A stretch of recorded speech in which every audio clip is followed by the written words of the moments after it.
Yeah, right. See for the intro, I'm going to start it off, and then I'm going to be like, and I've got a special guest.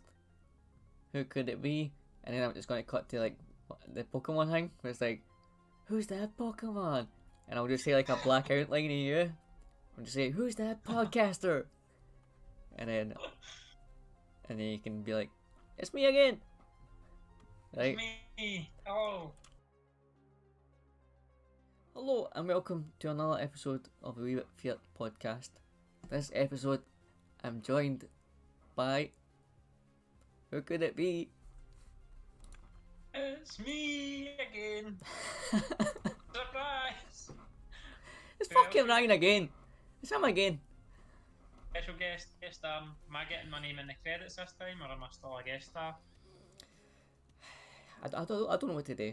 I think we'll just keep you as a guest star. I just come in with... Even though you're going to be in every single fucking episode. I don't know if there's been an episode without me, really. There's been sections without me. But, you do all the hard work setting up all the technical side of things, and I just come in and have a chin wag. You're just a handsome bastard that shows up and chats along. A lot of crap and have a laugh. Yeah. How you been? Aye, good. Have a good Christmas. Enjoying Christmas and well, New Year was a non-event, but I enjoyed some time off, catching up, watching some TV, some films, playing some games. Finally got my PS5, and then we had a greeting about PS5. That was the fucking biggest tragedy of 2020. Was that what, that I got it, or that I couldn't get one? That you couldn't get one for fucking weeks. I know. I was a wee bit obsessed, I'll say. Right. But then I've been taking on your inspiration that you've been giving me and watching some horror films recently. Some of the ones that you've been recommending to me. But I messaged you saying that I had some wacky dreams after I hadn't watched a horror film in ages, and then the first one I watched that you recommended me, and then I woke up in the middle of the night, nightmares and stuff. Aye. Like, And I felt like we hadn't even really watched anything for quite a wee while. And it probably just done that to you, you know what I mean? Your brain just went back into that fucking nightmare mode, and you've got the wacky dreams, man. I don't know, I think it was literally the same night I'd watched that first horror film I'd watched in months probably. Went to sleep, and then the missus the next day was like, you were actually like screaming and whimpering and talking in your sleep last night. And I'm like, what? Fuck's sake. Was it? It's like, aye, you were like, apparently I was saying stuff like, oh no, get away, don't do that to me, don't go in there, and I didn't say all that, like, What talk the away during my fuck? sleep. Oh, fuck that, man. Well, I suppose we should introduce people to the episode and tell them what we're going to be discussing if they haven't already figured out for the name of the episode. But, so this episode we decided today a big wrap up of 2020. Just kind of talk about some of the best and the worst movies that have came out, games that have came out.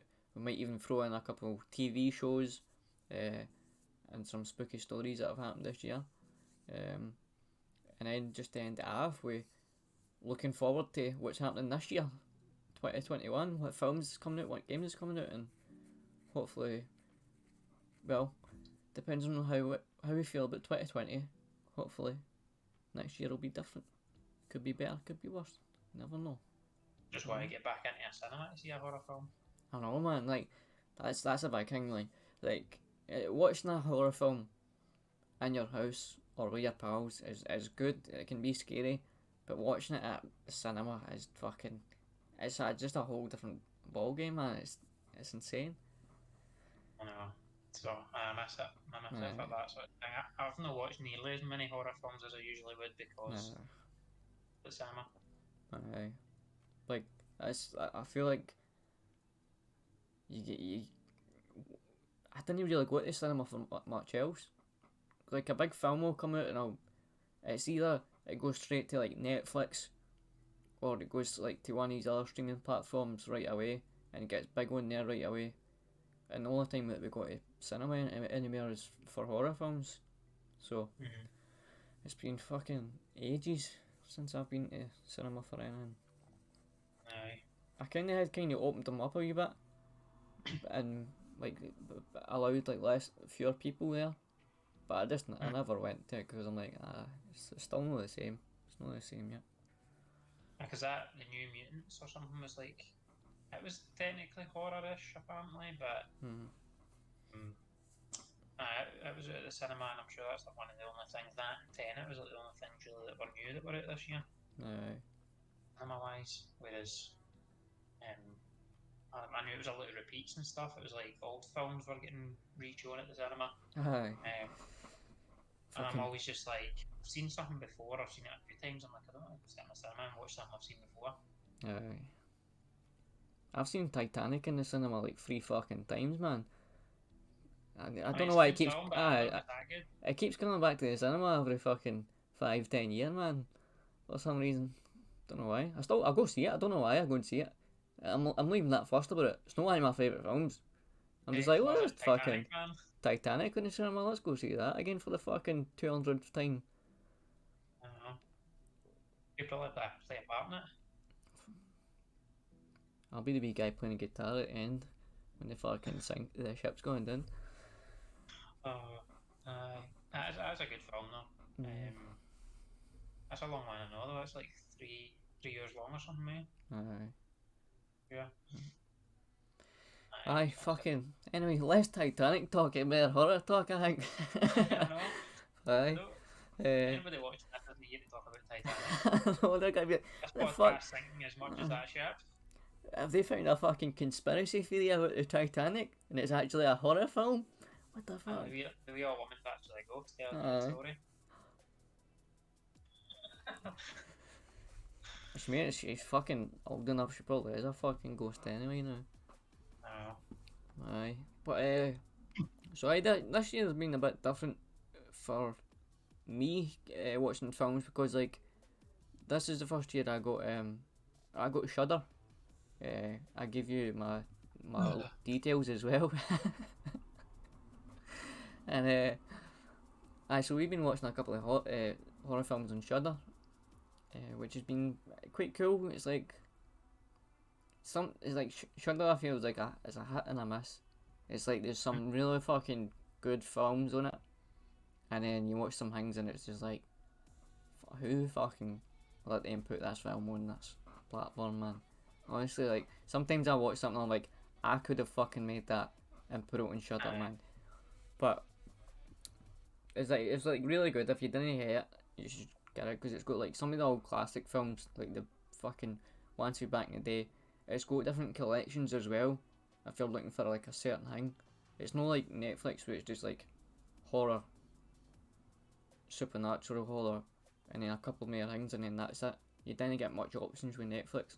Whereas Shudder, it's like every type of thing, every type of horror kind of genre you can think of. It's got a bit there that you can choose it, so it's pretty cool. So maybe we'll talk about some of the Shudder ones to start with. One that I'd like to start off with, Porno. Did you watch it? I've not seen that one, no. I saw it on Shudder, but I've not watched it. I know you told me about it, I haven't seen it. And I was like, do I want to search for this scene, or I don't know where it would be, or do I just want to wait and I'll watch it later? So I've actually not watched it, but I'll not go too much into it then, since you've not seen it, and I would imagine most of the people watching it haven't seen it either. But it's essentially these kind of teens. They're like Christian teens. They run a cinema, or like this guy who's like a heavy Christian in it. He runs a cinema, but then he fucks up. Heavy Christian. Aye, like a fucking like full bore Christian. He's heavy Christian, and he goes away at the end of the shift and he leaves them there so that they can all watch a film together, and then he comes to pick them up at the end of the shift. It's just a thing that they do at the cinema. Except this time, a homeless dude breaks into the cinema, and they're like, "Oh, what the fuck?" And he smashes through this wall, and it's like a doorway in the cinema, and they're like, "We've never seen this doorway before." And so they go in there and it's like all these old film reels and like all these old posters and stuff. And so they find this one and they put it on and it's a porno. But it's like weird. Like all these things start happening and essentially because they played this porno film, it summons a sex demon. Which is basically this demon that can form the shape of anything that you really fancy.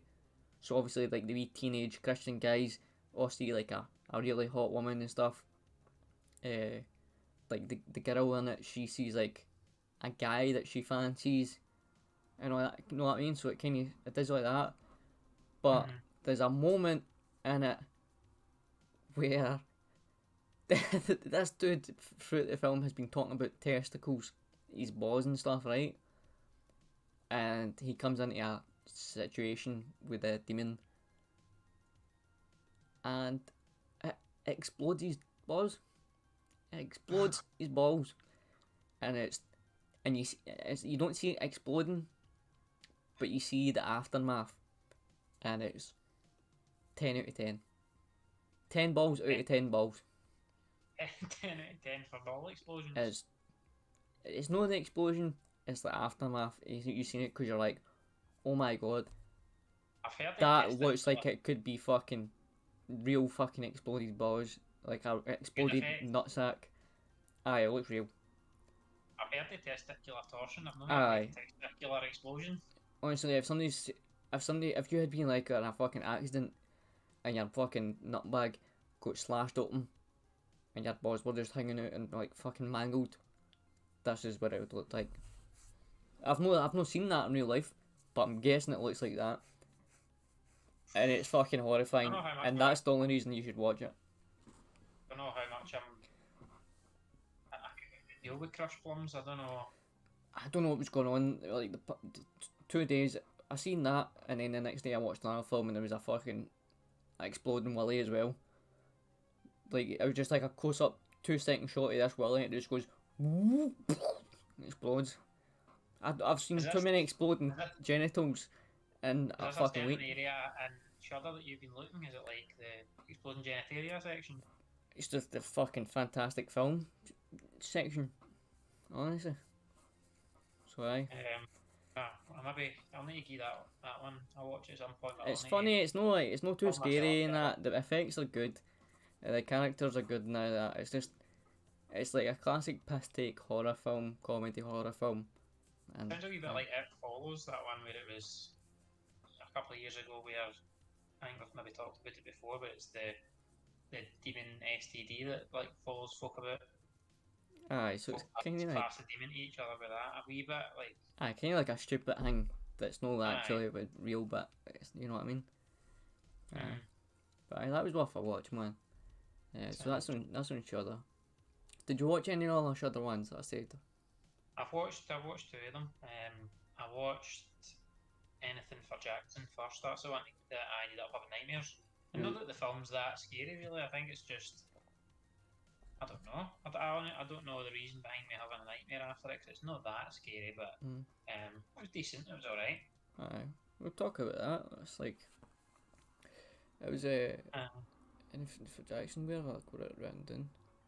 It's not even written down in my wee list. One where it started and it's like the old couple that this isn't spoilers for anybody that's going to watch it because it's literally right at the start, but they a pregnant woman that they know, and they kidnap her and lock her down in their basement, and that's literally the first 2 minutes of the film. They are in their kitchen. The next thing, they go out the front door and kidnap somebody and bring them into their house. It's straight off the bat. Straight off the bat, it's because they're just sitting in the kitchen, as you say. And then 2 minutes later, they're fucking kidnapping the woman. It's like, well, that's it. We're fucking starting right away, man. I know. So it was a strong start to that one anyway. But the main gist of what I remember from it is they've had a family tragedy and their grandson. Happened to their grandson, and they're trying to bring him back in some way, or like try and resurrect his spirit or his soul in some way. They've got an idea how to use the pregnant women to help them. Yep. There.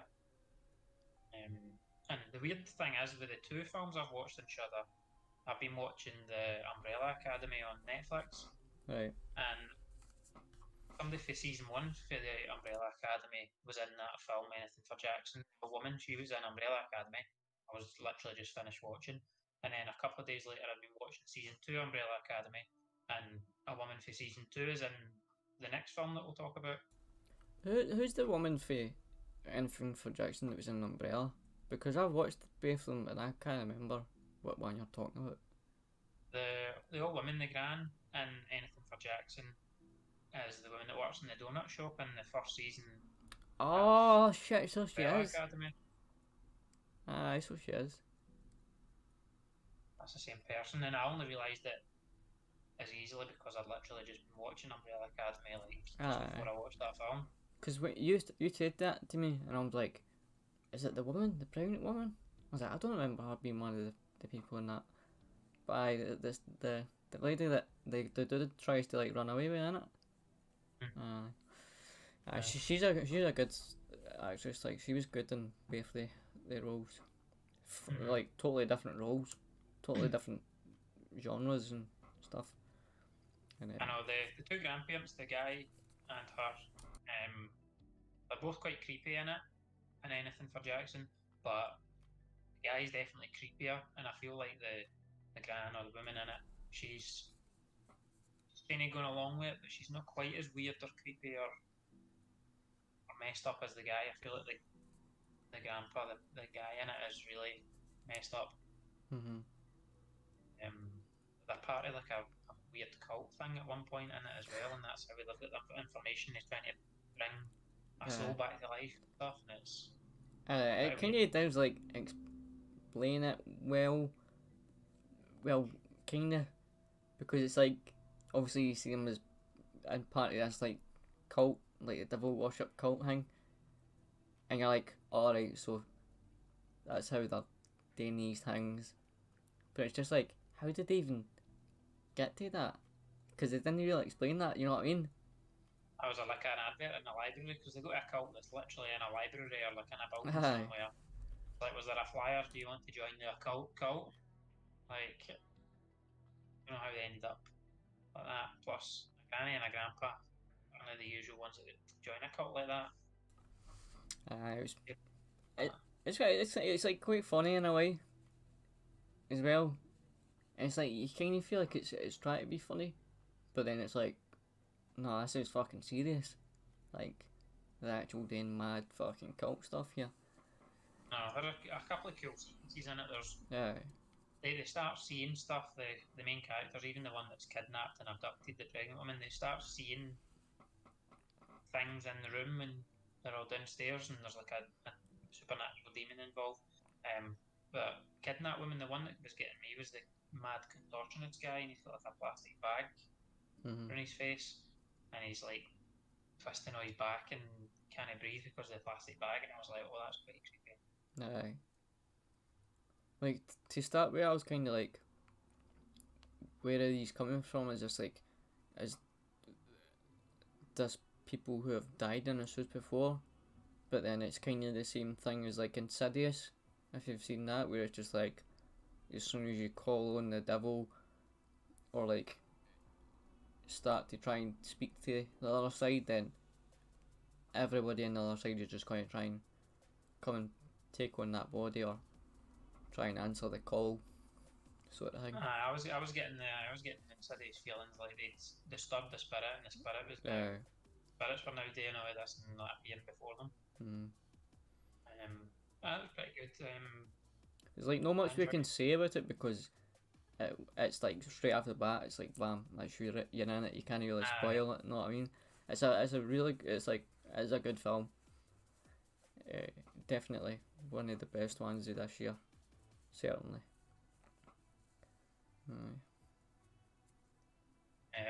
There's not too much you can say without spoiling the ending or like talking about it too much, but it's a good watch. I like the detective woman, but like the later stage here. Which she kept on Right, doing the hang. Aye, it's hard to, we're kind of reviewing it, but You can't yeah, say but any. like, if I, You can't say anything, man. It's so hard to review, man. But it's good. I Go know. fucking watch it, man. Go watch it. We can, as I'm like, how much do we say? How much do we talk about here? Mhm. But I guess with most of the other films we've talked about, we just talk about everything. So we'll just do that, and then if people want to watch it, they can watch it. Yeah. I don't know. I feel like if something's ended up being shit, then I'm like, I'm done. I don't mind spoiling it. But with this one, it was kind of good, and it was kind of on intense, like on the edge of your seat all the time, because you're like, oh shit, this is gonna happen or that's gonna happen. You know what I mean? So it's one of the ones that's worth a watch rather than I would spoil. You know what I mean? So that was quite good. I think I liked that one slightly better than, or it's on par with The Dark and the Wicked, the other one you told me to watch. I watched that. And I feel like The Dark and the Wicked was, I don't know, it started better, and then I felt like I was getting a wee bit like bored by the end of it. Right. But it was pretty good as well. And I feel like that one was sort of on par. It was quite good as well, actually. I enjoyed it. I feel like it lost steam a wee bit towards the end, but the basic gist to that one was my brother and a sister go back to, like, I think it was Texas, and it was like a wee farm land in the middle of nowhere in Texas, and their mum and dad owned a wee farm, a goat farm actually, and went back to see because the dad was dying and he wasn't very well, and the mother wasn't really coping well with it, and the main point of the film is that the dad's passing away, but some sort of supernatural demon or something living in their farm, or living with them and trying to basically steal the dad's soul. But they don't know about this, but the mum sort of knows about it, and she's at the start, she's telling them, just go away, just leave him, just go away, sort of thing. And it's just slowly about the demon that's involved, the supernatural element that's involved, trying to kill everybody and get to the dad's soul. So this was kind of another one that had insidious vibes as again, like, so the dad's, he's kind of in like a coma, but he's not. It's more that he's just on his last legs, so he's just always bedridden, I suppose, and he's got like a machine and he's got like oxygen and stuff pumping in him. So, and it's like right for the kind of start.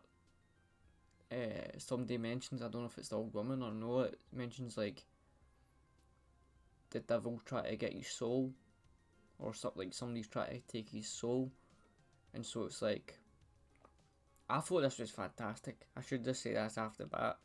Like, I watched the first 20 minutes of this, and I stopped it, and I was like, no, I need to stop watching this, and I need to tell Ryan about it right now, because I want to watch it with him. But then I was like, we have to get this recorded, and I had to do all this other stuff. I was back to work, and I was like, fuck.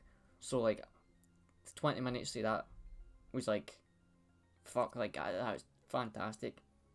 And so I ended up watching it the next day, like in the morning. Well, like kind of afternoon.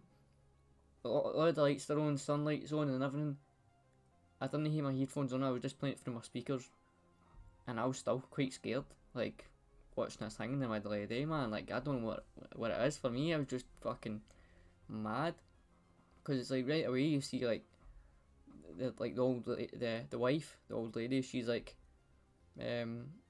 washing the dishes or something at the sink, and you hear a noise and she turns around and like there's just a chair like right next to her and stuff, or like right behind her.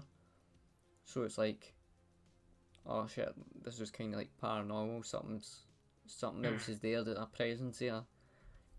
And she's always kind of like whispering away and stuff, but you didn't quite know what she's saying, so you didn't kind of if she's actually gone crazy or whatever. And the kind of big bit for me, which I don't want to spoil again, but she's cutting up vegetables, and then something happens, and I was just like, fuck, man, like, because sometimes you see that thing happen in films, they'll do it, and then that'll happen, and then it'll stop. She just keeps on fucking going, and it's gory as fuck, and I was just like, this is fucking fantastic, man. I'm fucking Yeah, loving this. I knew it was coming. Aye, you know it's coming, but still, I was fucked. It was coming, and I was like, have they got to show it? Have they not got to show it? And I was like, But it's just, and then it's like, obviously, like, so it's not too much of spoilers because it happens in the first 20 minutes, but like, the wife, the old lady dies, so the brother and sister, they're there, so they're like, well, we have to now try and deal with dad who's dying, mum's died now, and so they're just kind of trying to look after him, take care of the house and everything else, and then they start experiencing the kind of paranormal stuff, and like they see things, like they'll see like people, or they'll see like ghost things or whatever, and it just, I don't know, it's got a creepy vibe to it all the time. Because they're in a farmhouse in the middle of nowhere, and it's like, fuck man, just it's pure creepy, and it's like most of the time it's night time, or they're trying to sleep and all that. It's one of the ones that it's like Wednesday, Thursday, Friday. It's like that way with like Paranormal Activity films. They used to do that. I would be like, this day, and this day happens, and then the next day, and it keeps getting worse and worse. Know what I mean? I really like that. I like that. I like that as well. It was like every day something was happening. I liked how different the brother and the sister were as well. The sister, she pretty much knows when she finds that something's happening, or she sort of jumps to the, oh no, it's paranormal or something, or right here, she gets on board with it quite straight away. But the brother I quite liked him. He's quite funny. He's just like, shut up. No, there's no such thing as ghosts. He was like totally I'm not messing with this. I'm not even considering this. Like, just shut up. That's not real. Right. So it's quite good that way. The two of them were completely different. That's quite good. But like I was saying, the woman was in Umbrella Academy, and I recognised there's a priest in it at one point, and I was like, I know him from somewhere, so I looked him up, and he's actually a guy he's been in The Walking Dead. Priest's been in The Walking Dead he was playing a character in that for a couple of seasons, so it's got some people that are quite good actors in it as well, that one. I recognise the sister, the girl for something. I don't know what it is. Like, I feel like I've watched another horror or like another Shudder thing recently, and she was in that as well. But I'm not quite sure what she was for. But like, I don't know, man. I really enjoyed it.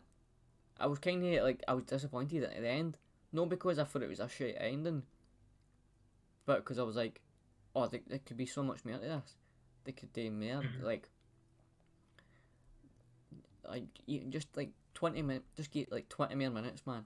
20 more minutes, just kind of do something else. And I don't know, I think it would have been a fucking perfect film, but I feel like it just kind of ended abruptly, and I was like, I felt like that as well. Ramped up quite a lot, and then just sort of finished quite quickly, and I was like, it's quite, like you said, every day, at the end of every day, or at the end of every sequence, there's like a really good bit. Like, even there's a bit in it that I really liked as well, when I think the mum and dad were still alive at the start, when the brother and sister were just there, and the front door opened, and the sister was going towards the front door, and you could hear the telly in the mum and dad's room, but the telly, the voices were distorting and stuff as she was getting closer to the door, and it's quite hard to notice it. I heard it, but it's like it was quite subtle. The TV voices started all warbling and distorting and stuff. It's quite cool. That was quite good, because it was like she had just kind of looked everything up and like double checked it, and then she turned around and it's just wide open straight away. But then I think you see something in the background as well. It's one of the ones where it's like things will be standing still in the background, and you might not see it at first, and then you'll recognise it, you'll see it, and you'll be like, oh shit, man, like, fuck. It's just, it's fucking crazy. I fucking love it, Ryan. I wish you loved it more. Like, I think it would be a good cinema one, where it's just dark and quiet and like fucking, you know what I mean? I think that one would have been at the cinema actually, because I think I heard it was like one of these film festival things in February or something, and then I think it was maybe planned for cinemas, and then it just didn't happen. So I feel like me and you would have went to see that at the cinema. Aye. For sure, man. That was really good. Just like I said, I started lost steam a wee bit for me near the end, but the first like half it was brilliant. Aye. Although there is a bit of a twist in it, if you can remember what I'm talking about without me wasting it, with one of the characters, which I thought was quite good.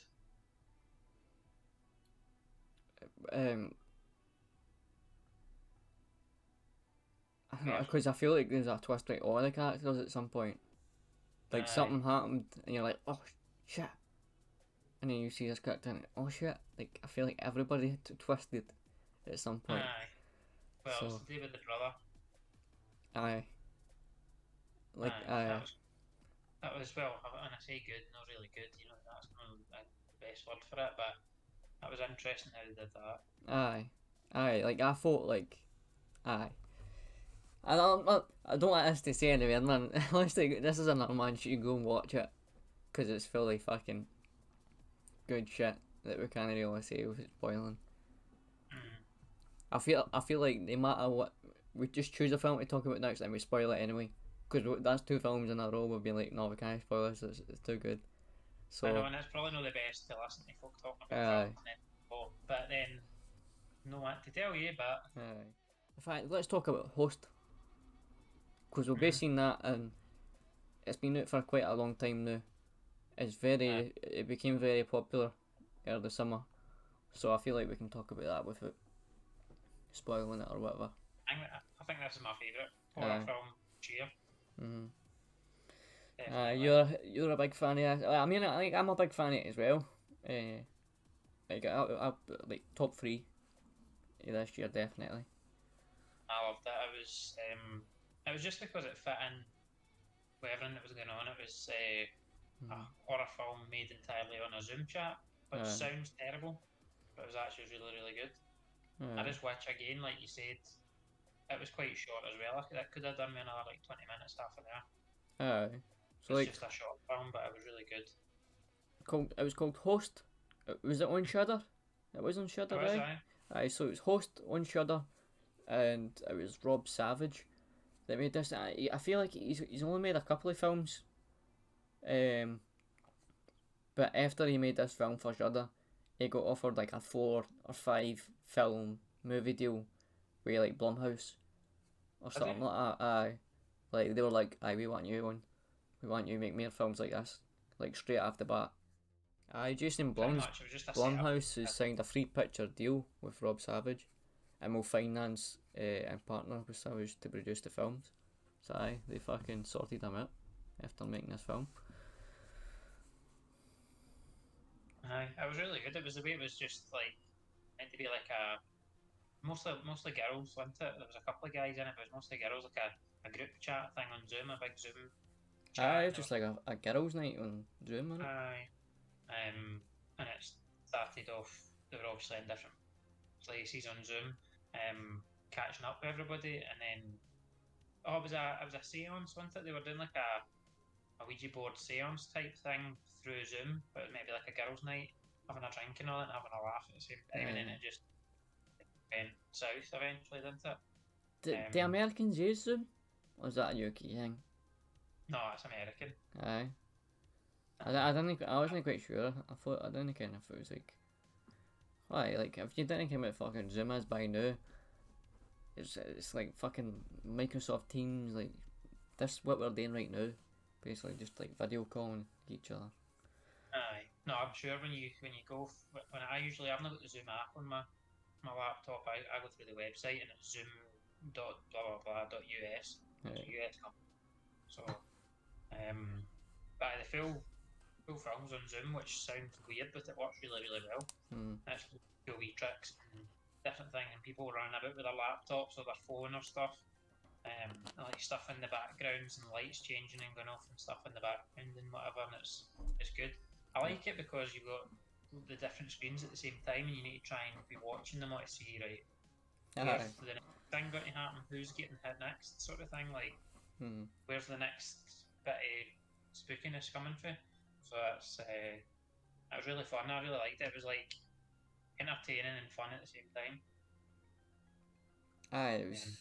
It's cool because it's kind of like it shows you don't really need like You don't need like a big massive set. You don't need all these like professional actors and like that sort of thing to do it. It can just be like a group of your pals on this video calling thing, and as long as you're able to make the right atmosphere and do certain things, then you can make a fucking insanely scary film. And like as you say, it was only like 56 minutes long or something. It was like less than an hour. You know what I mean? It was fucking fantastic. So about the effects and the music and the sounds and the light and the fact that it was like a real life situation. You could just imagine yourself being in a Zoom chat with your pals and then something happening in the background, and then you're like looking about in your house to like what's going on. It's relatable. It's like it's real. You know what I mean? Like this, you feel like this could fucking happen. That's why it was so simple, but it was effective. It worked. I really liked that one. It was really good. There's like some good funny moments in it as well, because it's like as you say, like they're doing the seance thing, but there's a couple of the lassies that don't really, like, they think it's stupid as fuck. They think it's just a fucking, they're like, why the fuck are we doing this? They're like ripping their piss and like that, and then shit fucking kicks off, and it's like, oh shit, this is fucking real, man. It gave me like Blair Witch feels a wee bit with the camera and stuff right up at their faces sometimes. Gave me that sort of vibe as well, like found footage type thing as well a wee bit, because they were getting more scared and more like into the camera and stuff, the more stuff that was happening. There's a few really jump. I don't like that right up at the camera. There's quite a few jumpy bits and quite scary bits in it as well. It was good. It was fucking, it was wild, man. It was funny as well. It was, like you say, the bits as well. I remember the guy. It was like one of the pals that was like living in another country or something, and he was in it near the start, and then they lost connection with him, and then he comes back near the end. Everyone is fucked. He's just like, he thinks it's like, he's like, he doesn't even realise it either. Like, and he's like, where is everybody? It's like, fuck, he's all steaming in that. He's all fucking, he's all had too much to drink. He's like, I've missed the whole party here, what's going on? Lose his connection because he's in another country or something like that, Aye. I think that's how it was scary as well. It was that they were all in different places and Ryan, I'm not even joking, your thing's fucked up. What's happened? The video hangs froze on your end. Can you not see me? Like, it's just a still hanging your face. Go and leave the thing, come back. Working now? Oh, good there. Wait, you were fucking just talking about that shit and then it started fucking going mental. I was like, what the fuck? It's happening. You were talking. It's happening. It's like that. Hide! You were talking Get about that 2 seconds ago and then you were...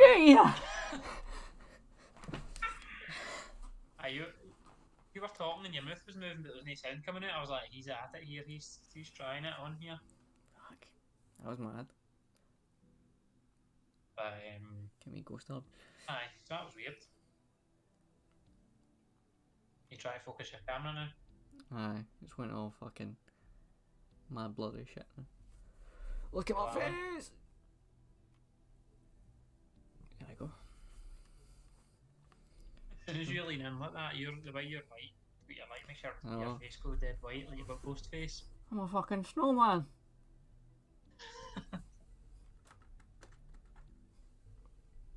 There we go.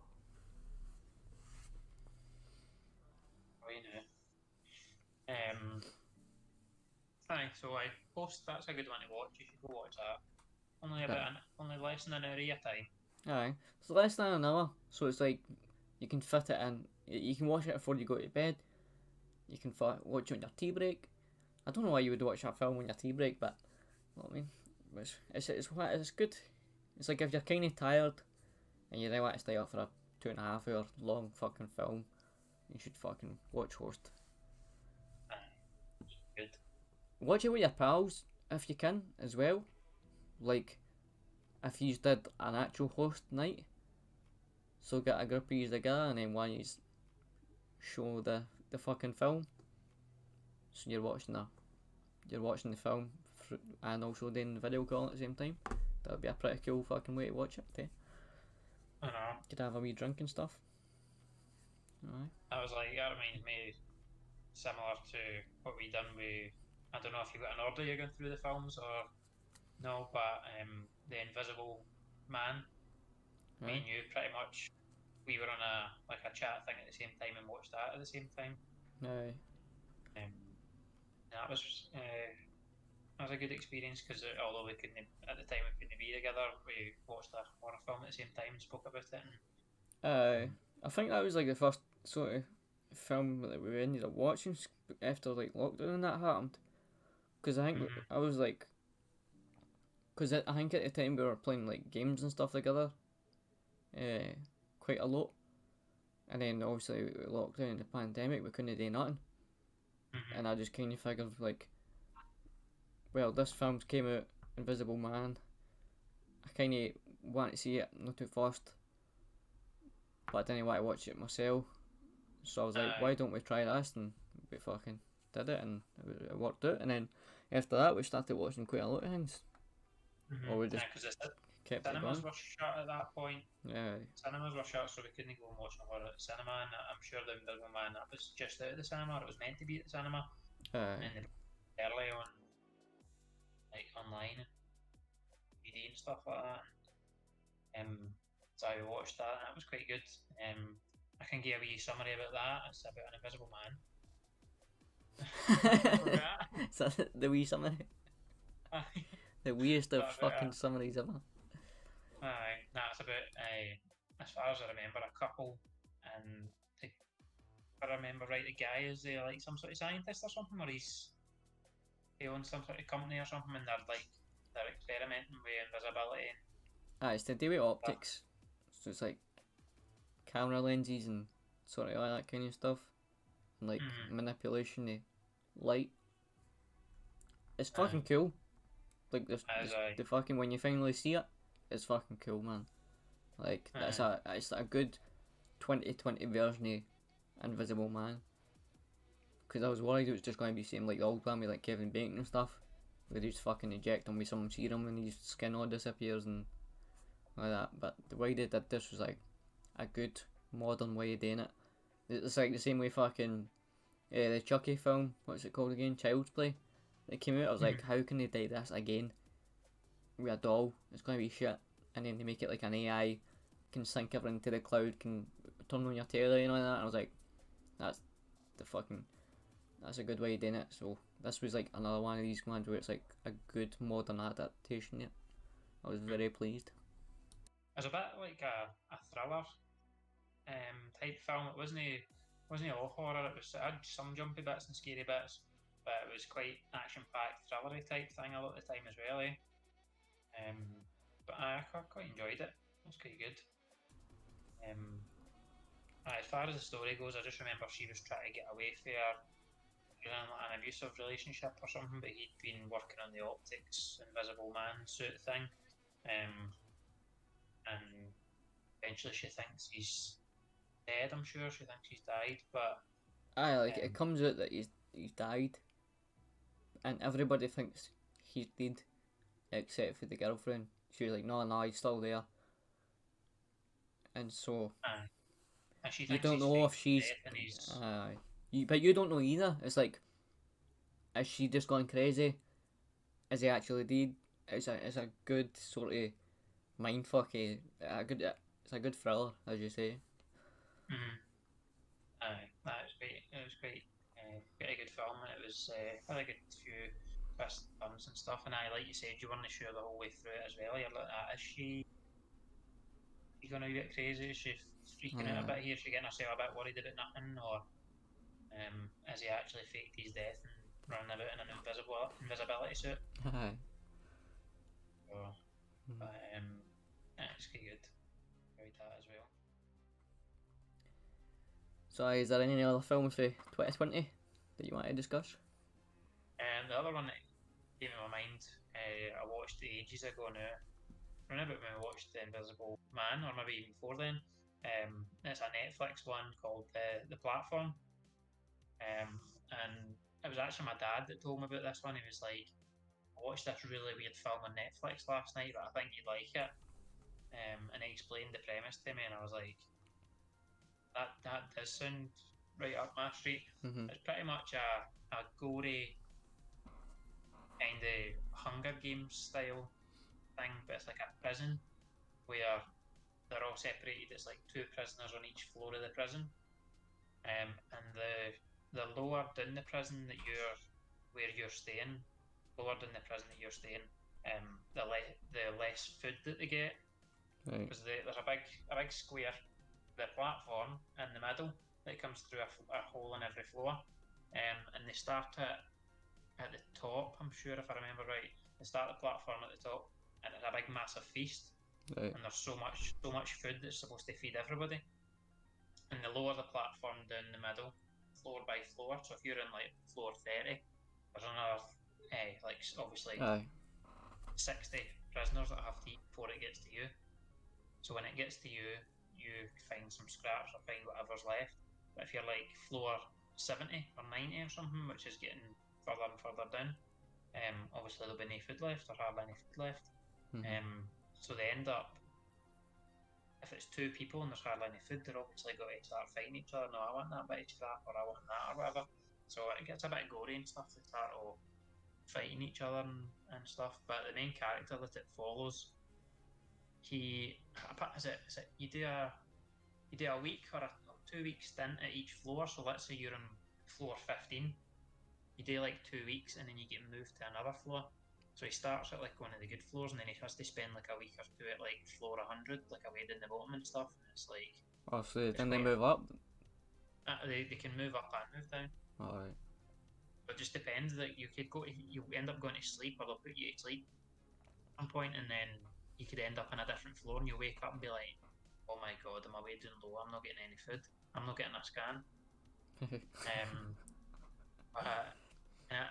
They're allowed 1 personal item each or something like that. And in the first room, when he gets in his first bit of time, it's like a wee old man who is creepy as anything, and his special item that he brought to the prison with him was a serrated knife. Some big mad knife is his special item. I can't remember what the main guy's item is, but I think he takes something personal, like he was thinking me like, oh, what will I need in prison? But this wee old man's just like, no, this is my knife, come near my food and I'll kill you. Why were they there? It's an actual prison, like they've done something bad and that's how they went there? Or is this just like, this is how society is now? Everybody's here, or what? Well, let me also just say that it's I should say, because I've never seen this before. Like, I've seen pictures of it, like the posters and stuff, and I understand that it is like a platform that moves up and down, sort of thing. What I can think, what I'm thinking is, have you ever seen Snowpiercer? Where it's like the end of the world, everybody who's still alive is on this train, and you've told me about it, but I've not seen like it. No. the people right up the front of the train are like the elite. They get big feasts. The people right at the back, they get ground up bugs to eat. Like they grind up these bugs, put them into these chunky bars, and send them down, and that's all they're eating. Just bugs. So it sounds kind of like that, where the lower down you're on this platform, then obviously you're just eating shit. But it's more horror than that. So that's. Because it gets a bit. It's a wee bit unsettling and stuff. Like the old man with the knife, he's quite creepy and weird, and there's fighting and gore and different things happening. But it's no scary, but it's just a bit weird and a bit unsettling sometimes. Alright, it's kind of like Saw, where it's kind of like. It's kind of like that, but it's a Hunger Games type thing sometimes, where it's like they start arguing, like they can see the floor above them, like the platform in the middle, and the platform's not there. You can see the floors above you, so they can all shout at each other. Alright, John, how's it going up the other day? They all start flinging things at each other and like getting raging with each other, like don't you dare eat that and stuff like that. Like, but also I have to say that it was weird in the sense that it's all in Spanish, right?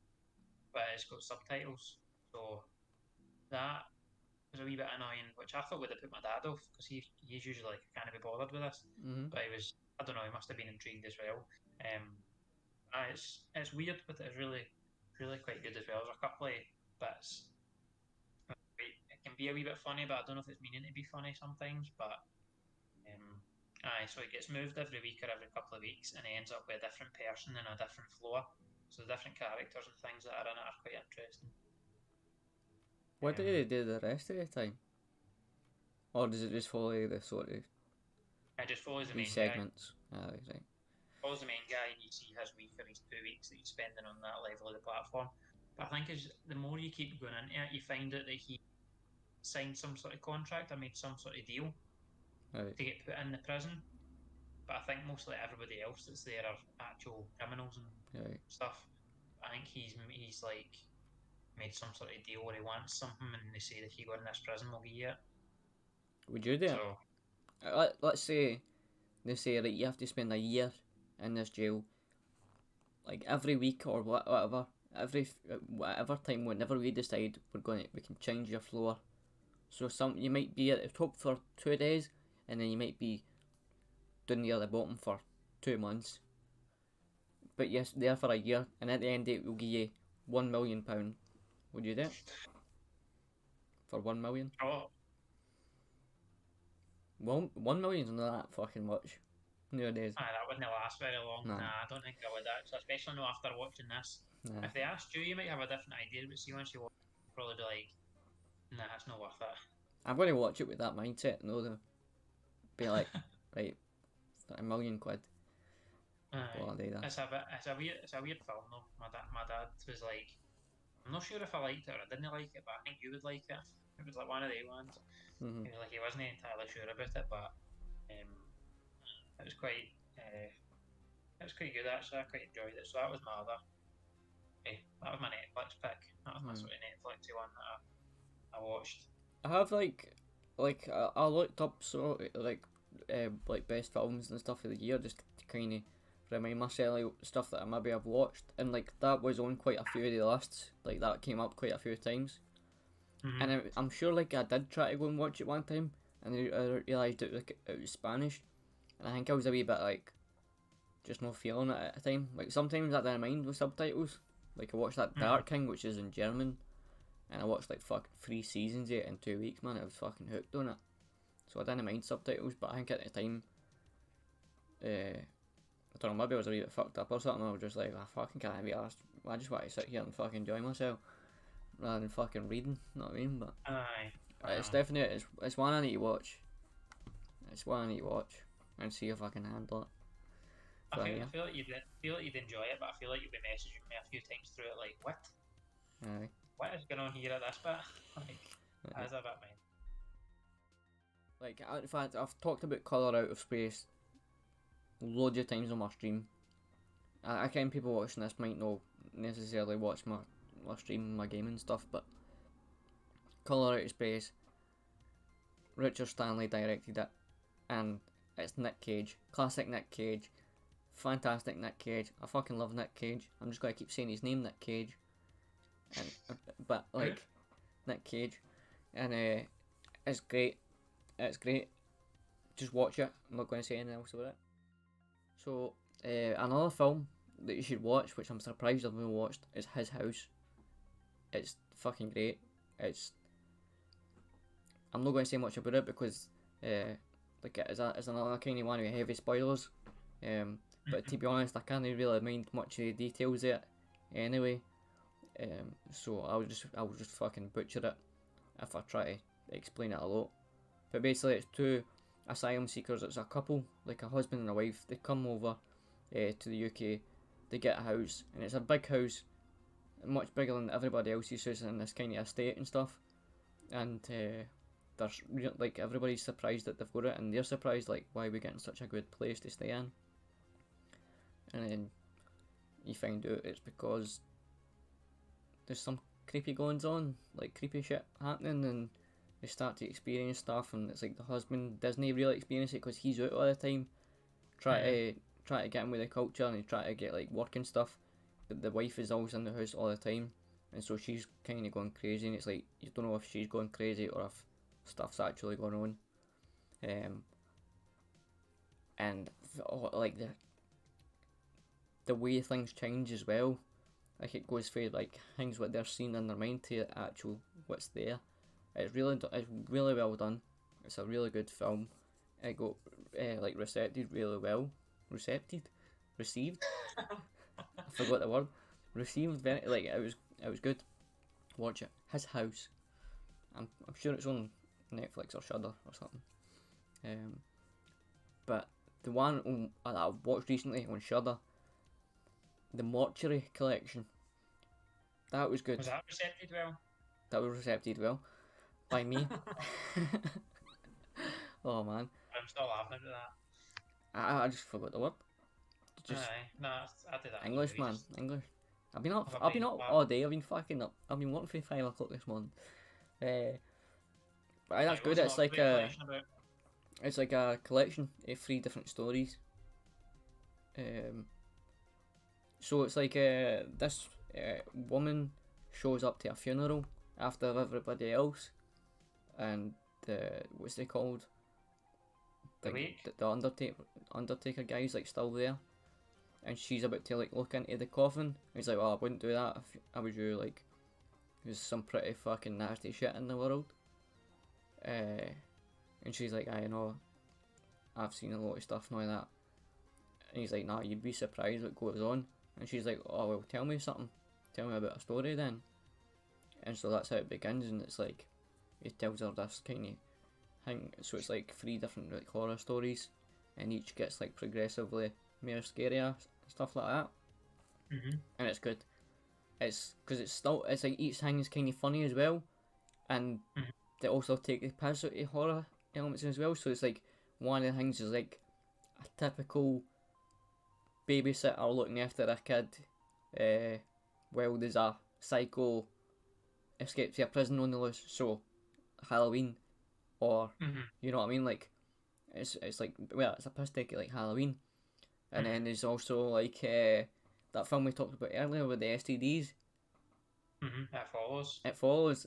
So there's one. It's like a guy shagged a lassie, and then he starts to get an itch, and he's like, but it's like no, like it follows. It's like he starts to get really worse, and gets covered in like fucking like boils and all that kind of shit. And then he eventually like he gets fat. And it's like he's pregnant, sort of thing. And it's like, so it's weird, but it happens super fast. So it's like she might be like a witch or something. Or like she's cursed or something, so she has sex with somebody. Because it was all about like be safe with a Johnny.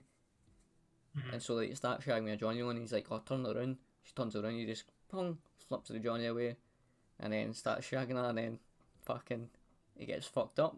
Next day he's puking and all that, and but then he's pregnant, sort of thing. And he finds out where she stays, and like her mom and dad's there. And he's like, and they're like, "Aye, and you come," as if they know what's happened, sort of thing. And so the mom puts him up in like the stirrups and that, so he's got the fucking legs up and stuff. And he's got the pregnant belly and that. And then it kind of zooms into his dick for a second, and his dick just goes whoop, and explodes, and a fucking demon baby comes out his dick. Or what was left of his dick. So he's just got like a big massive hole there, and his belly and his dick's all exploding and that. So that was a good one. And I can't even really mind the other story, but it's just fucking. But then it all wraps up. Your mind was blown with the pregnant guy and his willy exploding. I fucking the day before that I seen a fucking destroyed set of nuts. And then the fucking day later, I'm watching a destroyed fucking sausage roll. You know what I mean? Oh well, that sounds like an interesting film anyway. Yeah, but it's good the way it wraps up and that as well. The last story, and then you're like, oh shit, it's kind of funny. But I feel like I've got a theory already, and I haven't even watched it. What's that? Tell me the theory. I'll maybe say if it's true or not. The last story will then circle back to whatever's in that coffin. Perhaps. You'll just have to watch and find it. Bye. Yeah, that's good. It's fun. It's not too scary. It's a bit gory. It gets a bit scary at times. It's good horror tropes and stuff. So aye. The other one, I know you maybe the ones there, but there's something that I know came out this year, and I probably would have wanted to go to the cinema to see it if cinemas were open. And I think it was called Freaky. It was the Vince Vaughn. Was it Vince Vaughn? I think it was. It's in it, and he's a psycho killer, and he tries to kill this teenage lassie, and they swap bodies. I wanted to see that. I'll watch that at some point whenever I get a chance, or find somewhere that it is to watch it. But I really fancy that. That looks like it's meant to be really funny and like a big piss take. But I quite fancy that at some point. Basically, Freaky Friday, but she swapped bodies with a killer. I forgot about that as well. See, just because it never came out, sort of thing. Aye. Because it was like everyone shut down. I was like, aye, that'd be quite a good fucking thing, actually. Aye. I think it did come out in America, or it's came out somewhere, but obviously nobody can go see it. So maybe just be online somewhere, or you might stream it or find it somewhere soon. That's another 2021 that I fancy watching.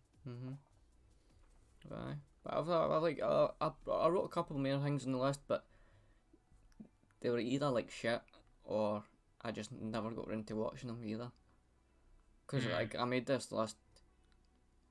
Well, I put like some films in the list that we had seen, and then there was ones that I wanted to try and watch before we did this episode, and I managed to get like 4 of them, and I missed out the last one. So, but I'm not too bothered about it anyway. So, but that's pretty much sort of the films that have been available to us. Like I suppose, like if you're in America and stuff, there's probably a wider range of films that have been out and available to use. But for us, we were put into lockdown like really early on, and the cinema shut down, and so the only thing we've had is like Netflix and Shudder and stuff. So, well, should we discuss a wee bit about games that we've either played or suppose we've played some together. Not played as much as we usually would together, but obviously you started your streaming channel this year, so you've played a few horror games, video games that I've not played, but obviously there's a couple of overlaps, or a couple I've played together, so we always talk about them, I suppose like probably the biggest one of the year for us was Dark Pictures Anthology, Little Hope.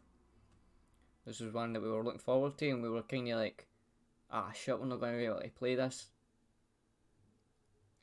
because of like the lockdown and stuff, but we found a way. The Dark Pictures Anthology, the first one was pre-COVID time, so it was 5 years, and we done the movie night mode, and we had our last, like, we picked the character each, and we tried our best to keep them alive, or like annoy each other, or try and kill each other, or try not kill each other, or whatever. We were having a laugh with it, and it was really good. So it was a wee bit annoying that there was a movie night mode again in this one with 5 characters, but I felt like me and you playing it on your stream, and I was on Discord, and we picked a couple of characters each. It worked as well as we could have. It was quite good. I don't know, did you like it better than Man of Medan, or did you like Man of Medan better? Or? Nah, I preferred Little Hope over Man of Medan. Like I still liked Man of Medan, and it was, I feel like that was probably more because there was like 5 years or 6 years, I can't remember, like at my house, at the cabin, and we played it together, so that was a good fun experience. But in terms of like the actual game and the story and everything else, I much prefer Little Hope, because it was like Man of Medan, you were just on like a boat, which was like a ghost ship, but the characters were kind of like, I didn't even really like them.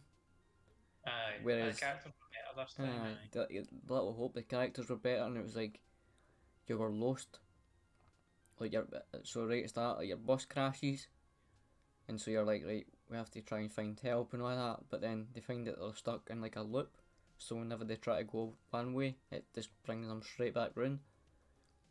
So they have to go this way, and then as you like travel through the town and you learn more about the story, and it kind of it time travels between like 1600s, so it's like the witch trials as well as like modern day, and it's good. I really like the witch trial sort of thing, because I hadn't seen that in games really before either. There's no really much games that touch on the witch trials or the 1600s. You know what I mean? There's only like vampires and stuff in games. Aye. It was really good how it touched back on like years and years ago, but obviously linked it to present day as well, and had some good puns and stuff in it. It was a really good story one, and trying to keep the characters alive and thinking, what do we do at this bit to keep them alive is always quite good, especially when then you kill somebody by accident. You're like, oh no, what have we just done? Because it felt double as hard, because it was like you weren't just interacting with the present day thing that could fuck you up. You were also dealing with stuff that was happening in the time warp, like the 1600 thing, which could also fuck you up present day. And it was like, well, if I do this, is this going to fuck up then? And I felt like they done that really well this time.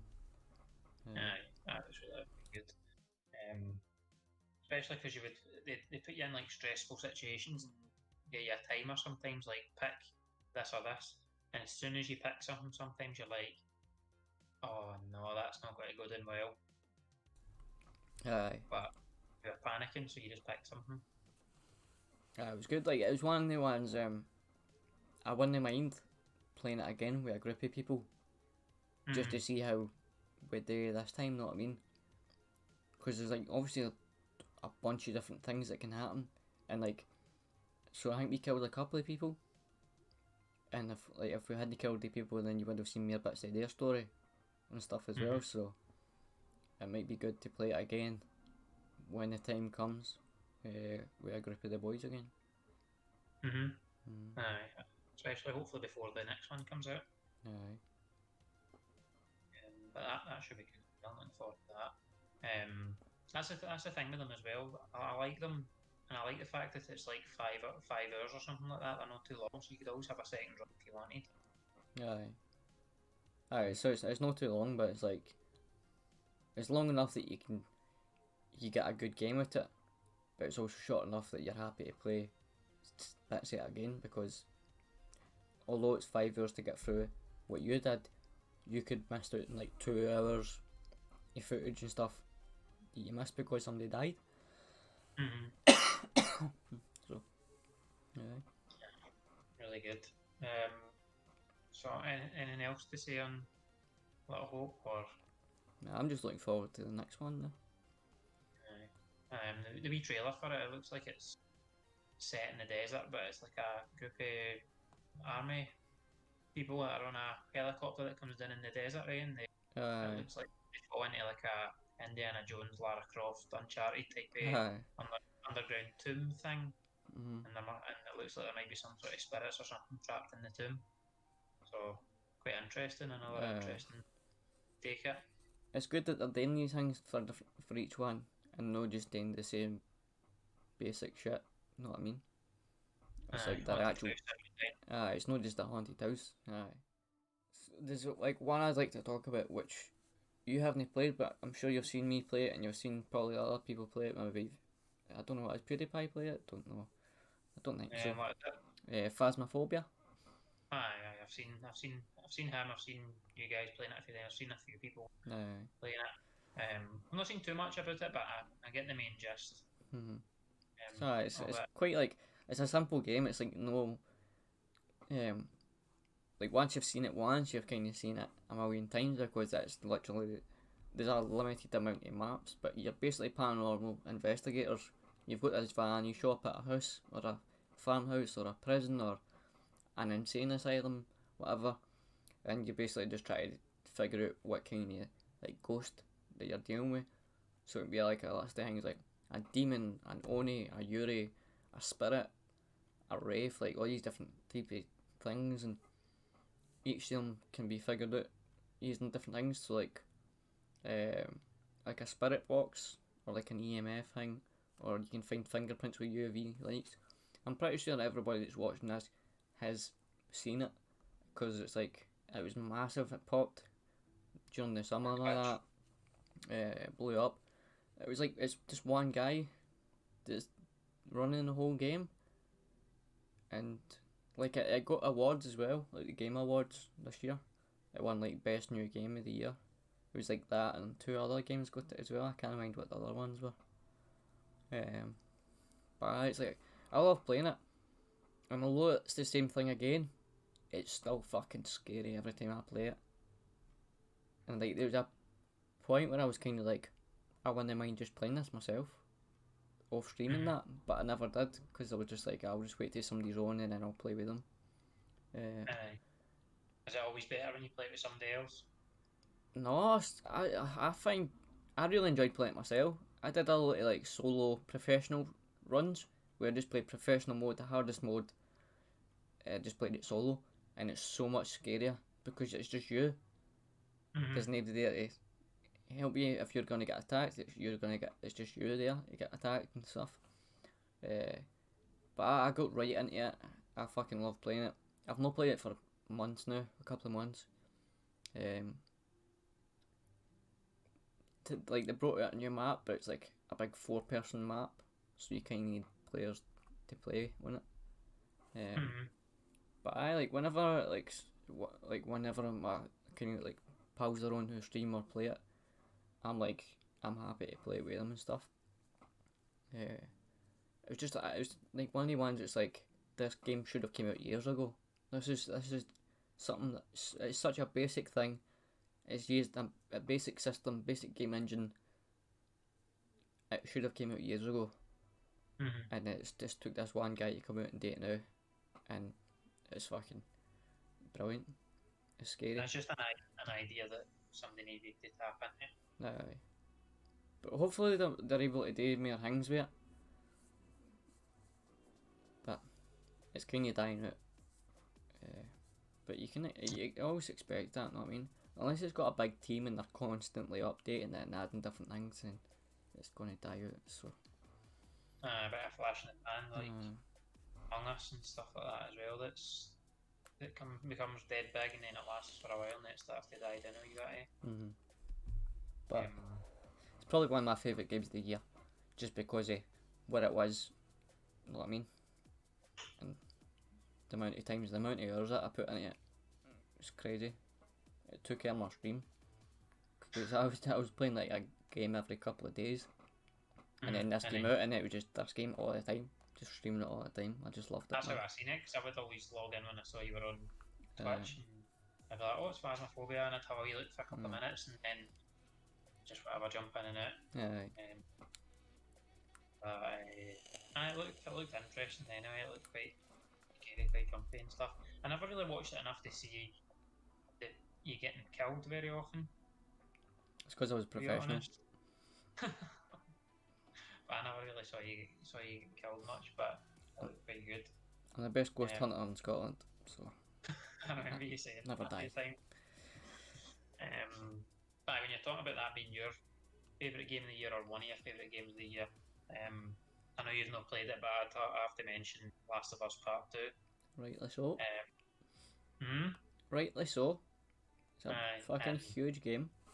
I know a lot of people played that, and I think it was like, it's up there. I think it might be PS4's fastest selling game or something like that out of the full cycle. And I know that PS4's finished now, but I love the first one of that, and I love the second one as well. And as far as game mechanics and the game goes, it's 10 out of 10, like perfect video game that way. Just story wise, a lot of folk, including me, didn't really agree with where they went with the story.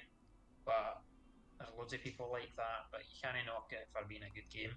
And when we're talking about horror, I have to mention there's one section in the second one where eventually you get used to the zombies and the clickers and getting attacked to them and fighting your way through it, and you don't really feel that scared or like it's a horror. Then it's like 2/3 3/4 of the way through The Last of Us 2, and there's a section in an abandoned hospital, and I think the chapter's called Ground Zero, and it's because it's like one of the first places the zombie mutation thing started. So it's like one of the earliest bits where it all kicked off, and nobody's really been there much because it's that infected. It's where a lot of this in that city started. So it also means that any of the zombies or monster things that are in there are more advanced than a lot of the ones that are outside, because they've been festering away in this place. And there's a section in it where it's just like it's quiet and it's an abandoned hospital, so it's a creepy place to be anyway. But then you're like, I can hear noises and I can hear stuff moving about, but I can't see anything. And you're like working your way further and further into this hospital. And then there's like a boss battle in it, and it's just one of the ugliest, scariest things in a video game ever. And you need to look it up later, but it's called. I looked it up because I didn't know if it had a name, and it's called the Rat King. Hey. And it's nothing to do with rats either, really. It's basically loads of these zombie things, because they've mutated that much and been lying together. They'd all merged into one. So it made basically a big zombie orgy thing that had melted all together, and it's just disgusting. So like, a rat king is like rats all get bundled up, their tails will all fucking tangle together and shit. So it'll just be called like a big group of rats. It's called like a rat king. So that's probably why it's called the Rat King, because it's all the zombies tangled together. Oh, I didn't even know that. Yeah. I didn't even know that, but it's apparently called the Rat King because it's all the zombie things have merged together. Yeah. It's just a big massive blob monster thing that a big abomination. And it's like, how can I actually kill this? And I'm sure I used, you know what I'm like with games, but I'm pretty sure I used every single bullet and bit of ammo that I had to kill the thing. You're the fucking worst for games like Resident Evil and all that, where you need to watch your supplies, man. You're fucking out. Fucking quarter of the way through the game. Fucking every bullet sprayed into the wall, one's in his head. I know, so I went into panic mode a wee bit with that, and it was so eerie in the hospital, because in the lead up to it, it's the quietest bit of the full game pretty much. So quiet, there's nothing there, and then you start hearing moans and groans and stuff. And you basically fight this, and it's got a cutscene in the middle as well, and you're like, you end up trying to crawl through an abandoned ambulance, and it's coming in the back doors of the ambulance, like the big Rat King thing coming in, and you're like, I've got nowhere to go here. But then you like basically try and crawl your way into the front seat of the ambulance and stuff, and it's a good sequence. Nice. Anyway, so it's that bit, that's up there with one, like especially horror films. That's what that. The Rat King for The Last of Us Part 2 is up there. So you'll need to have a wee look for him later. Aye. It's one thing that I don't know how I just never got into it. Like, it's one of the games that I should be playing, that I should fucking have tried, you know what I mean? I think it was just because I ended up getting PC, and obviously it's like PS4, sort of exclusive sort of thing. So I just never ended up playing the games, but I'll maybe play them eventually, you know what I mean?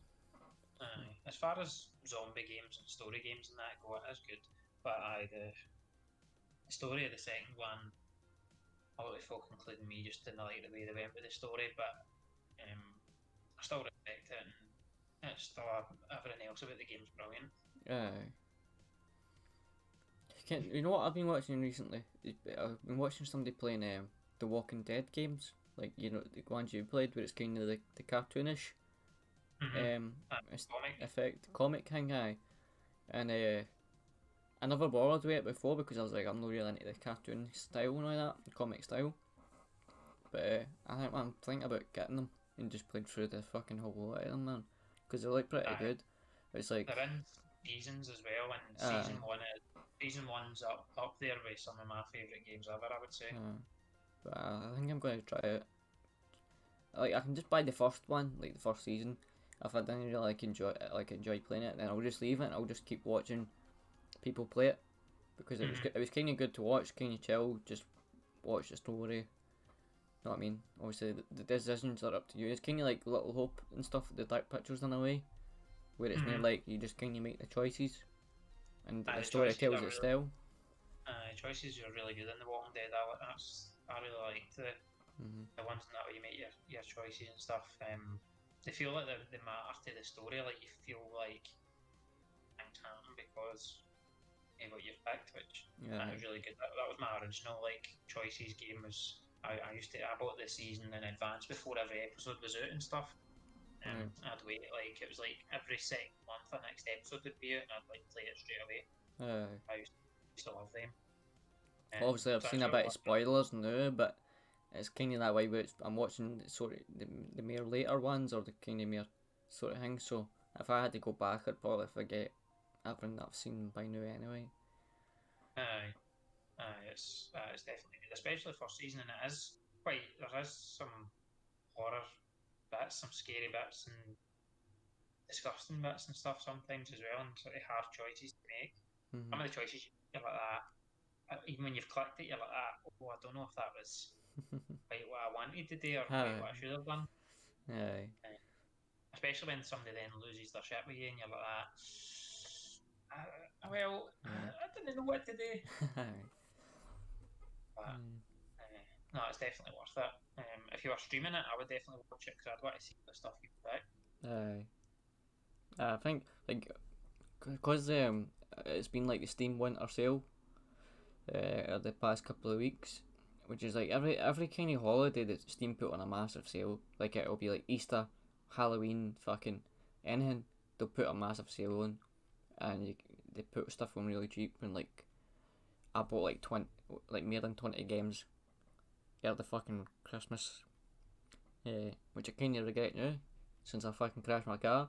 I'm gonna have to fucking buy a new one probably, but I bought fucking 20 odd games, man. So I'm sorted for games now. It's probably gonna be a wee while before I get The Walking Dead. But when I do get it, I'm definitely gonna get it, because it surprised me. You know what I mean? If I hadn't watched it, I wouldn't have bought it. But because I seen somebody playing it, I was like, oh, this actually looks fucking a good game that I could stream and I could play. So I think it was because I got right in it when it was just starting and stuff, and I liked Walking Dead and stuff at the time, so I guess got caught up in it all, and then I knew how good it was. So I used to try and tell you and say, oh, I'm playing this, I'm loving it, and he's always like, whatever, as long as you enjoy it, sort of thing. But it was really good. And there's some people end up liking different characters to other folks, so sometimes my decisions were based on people that I liked in the story and stuff. It just depends when you watch it, when you play through it. I talk about sales and stuff. I bought. I don't know if you've heard it or no, and it's no. I don't know if I should talk about it because it's not really horror. It's not really horror anyway, but a game that folk have been saying online and stuff. That's one of the games of the year and stuff, and it's on PC and it's on Twitch as well. It's called Hades, and it's a Greek god, Greek mythology story, but you're the son of Hades down in the underworld, and you try to escape to the underworld, and it's got the sort of Dark Souls, you keep dying sort of thing. Right. But every time you die, you come back and you're stronger for the last time you went out. You need to try and work your way through all the different floors of the underworld, and it's what's called a roguelike game. And I was like, I don't think I would like it, but then loads of websites and that were saying it was their game of the year. And I'm like, and then it was on the sale for £16 or something like that, or £17 on the Switch sale, and I was like, I'm just going to buy it and try it. I mean, £17, if I don't like it, it's not that big an issue. And I've been quite enjoying it. I'm not obsessed, why I keep playing it every day, but I'll keep going back to it to try another couple of runs and see how far I can get through it. It's quite good actually. I like all the Greek mythology stuff, and although it's top down cartoony a wee bit, there's when you're battling other monsters and that, there's blood flying everywhere and stuff like that, so a wee bit gory in that, but it's cartoony and stuff, so I've been playing that. That's quite good. Nice. I'll need to check it out. I feel like I've recognised the name, and I've probably seen it on the Steam and that, but I've just never streaming it and stuff. I think I saw PewDiePie playing it as well. That was one of the first times it came on my radar, and then I keep seeing it on articles and stuff, so it's quite good. Well, there's a couple of other games on the list, but some I've kind of like we've talked about in the past, like in our past episodes, we had like horror games episodes. So I didn't really want to talk much more about them. I'd rather talk about the games that are kind of coming up that we'd like to play. So I suppose we could just get in a section of 2021 and what we're looking forward to. Because there's a whole bunch of fucking films that either should have been out this year and then got delayed to this year. You know what I mean? Like, they get pushed back, or just things that have been announced recently. And I think this is going to be a good year for horror. Like, I felt like that year there, when it was going to be good, and then that shit happened. So I don't know. I feel like there might be more. I think a lot of studios as well are probably like, nah, let's no just send it to Netflix or whatever. Let's just wait and then we can send it to cinema and probably get more money. But I think as time has gone on, more people are they're recognising that the films are still getting a huge and a lot of support by going out in these platforms. So maybe we'll get to see more this year coming out on like Netflix and Shudder and Prime and all that kind of stuff. But I suppose just because we've been talking about games, talk about games first, and Resident Evil 8, The Village, is probably the biggest fucking hype thing we've got, man, because we fucking loved Resi 7, Biohazard, like that was the fucking shit, man. Resi 7 basically got us into Resident Evil, which is sad to say because we were quite old by the time we played Resi 7, but it made us go back, play all the old ones, and then all these remakes that are coming out, we've been playing them as well. Like it's totally different, like different universe, different play style as well. This was like the first one that was like first person and all that, so it's totally different from the old Resident Evils, but it's so fucking good. And it's like, even if it didn't have that Resident Evil franchise name on it, if it had just been called something else, I would still fucking love it, you know what I mean? And this one's the same universe as 7, so it's got Ethan again for the Resident Evil 7. There's not much been told about the story. The trailer came out and it was kind of mental because you see a wee bit of everything. You kind of see like werewolves, you see zombies, werewolves, zombies, you see these women that are like weird. They've got mad garment things on and all that. It's like, what the fuck is going on? You don't know what kind of time like what date it is here, because it's like they have guns at one point, but then the people in the village are like weird. So it's like, what the fuck's going on in this fucking game, man? It's intriguing. Aye, looks interesting. It looks really good. Yep. Only thing I'm in two minds though, I don't know when it comes out if I would definitely play it myself this time, or if I would do it stream it. If it's like it comes out and everything's not back to normal, if you'll be streaming it and I'll be watching or playing with you, or come and play it with you your bit if we're allowed, or I want to play it myself. I can't decide. I think probably when it comes out we'll have a better plan for what we're gonna do with that. But like, I'd be happy to do fucking anything. I just want to play it. I mean, I'd rather play it with you. In fact, I'd rather be sitting there watching you play it, so I didn't have to fucking do it for the first time, and then I'll play it once I get to know it a bit better and when I'm less scared. Well, we did that with Resident Evil 3 this year, mind you. I was playing on PlayStation and you were basically watching me on the share play thing. So it worked alright, but I think both of them, I've not tried it with PS5, maybe the PS5 one will be even better, you'll be able to watch me through it. But hopefully even better would be if we could just play it in your cabin, if allowed. If we're not grounded anymore. I'll get us a couple of hazmat suits and we'll just sit there with hazmat suits on the couch. Play it together. Right, sounds good. I think this is one where even if we play it together, I think I'll, as soon as we finish playing it, I'll go straight out, buy it, play it again. Playing it or whatever. I feel like it's going to be really, really good. Do you think it's definitely coming out this year? Think there'll be a delay? No, no delay. No? Nah, because the amount of stuff that they showed you in that trailer tells me they've already done quite a lot to it. I think as soon as the game, like like when Resi 7 came out, and it got like quite popular, and like people are still playing it now. People are still streaming it on Twitch quite a lot. People are getting into it still. So I think really early on they were like, right, let's start making this now, but we're gonna be doing Resi 2 remake, Resi 3 remake, all that kind of stuff. That's our main ones. Fire them out whilst we're working on this one. And I think they've been working on this for a long time, sort of thing. So I think this one's ready to go, and they're just ready to fucking promote it and shit. Because like, you've seen a lot in the trailer. Like, there was a lot of mad stuff in that trailer that was like, that is totally different time. You know what I mean? Parts in the story and all that. Aye. So I was getting Resi 4 vibes. What if I've played that now? But it was like the Wee the Village. village thing for that. Aye. That I was getting like Resident Evil 4 vibes for that. Which actually, that Resident Evil 4, the village and that, they were speaking Spanish and stuff, weren't they, in that? And the wee villagers were quite scary, actually. I jumped quite a few times when a pitchfork would come out anywhere. That was weird. I tried to play that again and forgot that it was that weird control system. It's not really good for playing PC, man. Because it's like you can't aim and move at the same time. So it was like you had to move, stop, turn where you want to face, and then aim and all that. And it was just like, it was so hard to play it. Because you got on the Switch, didn't you?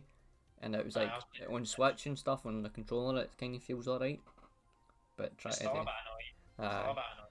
It's a wee bit easier than PC. Do you think that'll be the next remake? Do you think they'll, after 8, do you think 4 will get remade? Probably, because they did 2 and 3. So they'll maybe do 4. I don't know though. Because it is kind of similar to 8. So I don't know if they would do it or not. I don't know, man. I'll fucking play whatever they fucking bring out anyway. I'll play. I'm Resident Evil daft now. I can't even find my Resident Evil t-shirt and I'm fucking devastated. Don't know what I've done with it. Don't know where it is. Been looking for it for the past couple of days. Try to put it on for this episode. I've ended up with my fucking tatted up lady with a weird fucking scary rabbit head on. Are you Playboy Bunny on your t-shirt? Aye. What else is coming out next year then? So we have the Outlast Trials, which I'm kind of disappointed with. So me and you have played Outlast 1, 2 together. I've also streamed the first one, tried to stream the second one, thought, can't I fucking play this, it's shite. I hated the second one, I did not like it at all. They drifted too far away from the first one. The first one was fantastic. It was like, it wasn't even like it was a new concept or nothing. It was just, they just done it really fucking well. And it was great. And then this second one was just fucking, I don't know, I just didn't like it. It was more outside and running about outside too much in the second one. But with this one, the Outlast Trials, it's a whole new, another fucking thing, because now it's like a co-op game, multiplayer game, where like 3 or 4 of yous are being chased by like an enemy from the Outlast universe. So it can be like a big mad scary guy chasing you around and you have to kind of escape or something. So it's like Dead by Daylight. And it's like, I see there's a lot of them coming out now. Even there's an Evil Dead game coming out. it's Evil Dead, and then there's fucking Back 4 Blood, which is like a Left 4 Dead game as well. It's like, I don't know. They're overdoing it a wee bit. That same concept, Dead by Daylight kind of thing. Milking it. So, I don't know how I feel. I'll probably just watch people play it and see what it's like first before I buy it. Another one like Sons of the Forest, which is like the new Forest game, which I think we've probably watched it, but we've just never played it. I've seen people play it. No, I have not played it myself. I played it one time for like a couple of hours, but I was like not too fussed about it, so I just never went back. But I've watched somebody play the full game, and it is a good game. Like it's cool. So this one is like a follow on for that. So I'll probably play it if I get back into the forest. But right now it's a social. And a couple of other ones that I put on my list was just ones that I want to stream that are on my wish list. Scorn, which is kind of looks like a thing for like Prometheus, like Alien sort of way, where it's like so it's biological technology as well. Do you know what I mean? Also, but it's also like Cthulhu vibes, like H.P. Lovecraft vibes as well. It's kind of hard to explain. You would just have to kind of watch a trailer to see what I mean. And there's one called The Medium, which is kind of like an Evil Within sort of looking vibe. I was Evil Within vibes when you see the trailer for that one, but that was one I said to you. I feel like we'd maybe liked if we played it together. I think Medium will be a good one. Like that's on Steam now. Like you can pre-buy it, pre-order it, and it's like 50 quid. So it's going to be a big game. It's not just going to be another shit indie one. Know what I mean? It's going to be, I feel like, a proper game, like Evil Within. Aye. So. What do you want? Aye. Have you got any games that you've been thinking about? Horror wise, I just keep going back to Resident Evil 8. Aye, that's talking about it, man. That's the main thing I'm looking forward to. Mm. Again, horror games especially, that it's just they come out of nowhere sometimes. Aye. And you're like, oh, we need to try that or have a look at that. So, I don't know, just wait and see. And again, hopefully we get some online E3 type thing this year, because it got cancelled last year. Hopefully they give us something like that so we can actually. I can't wait for E3 this year, because you know why? My baby is getting released. Elder Scrolls. This is the year. This is the year. I've been saying this for the past 10 fucking years, right? Well, after like 5 years, I was like, right, it's not coming out. And then 6 years, and then it was like 7 years. I'm like, we'll keep watching just for that one game.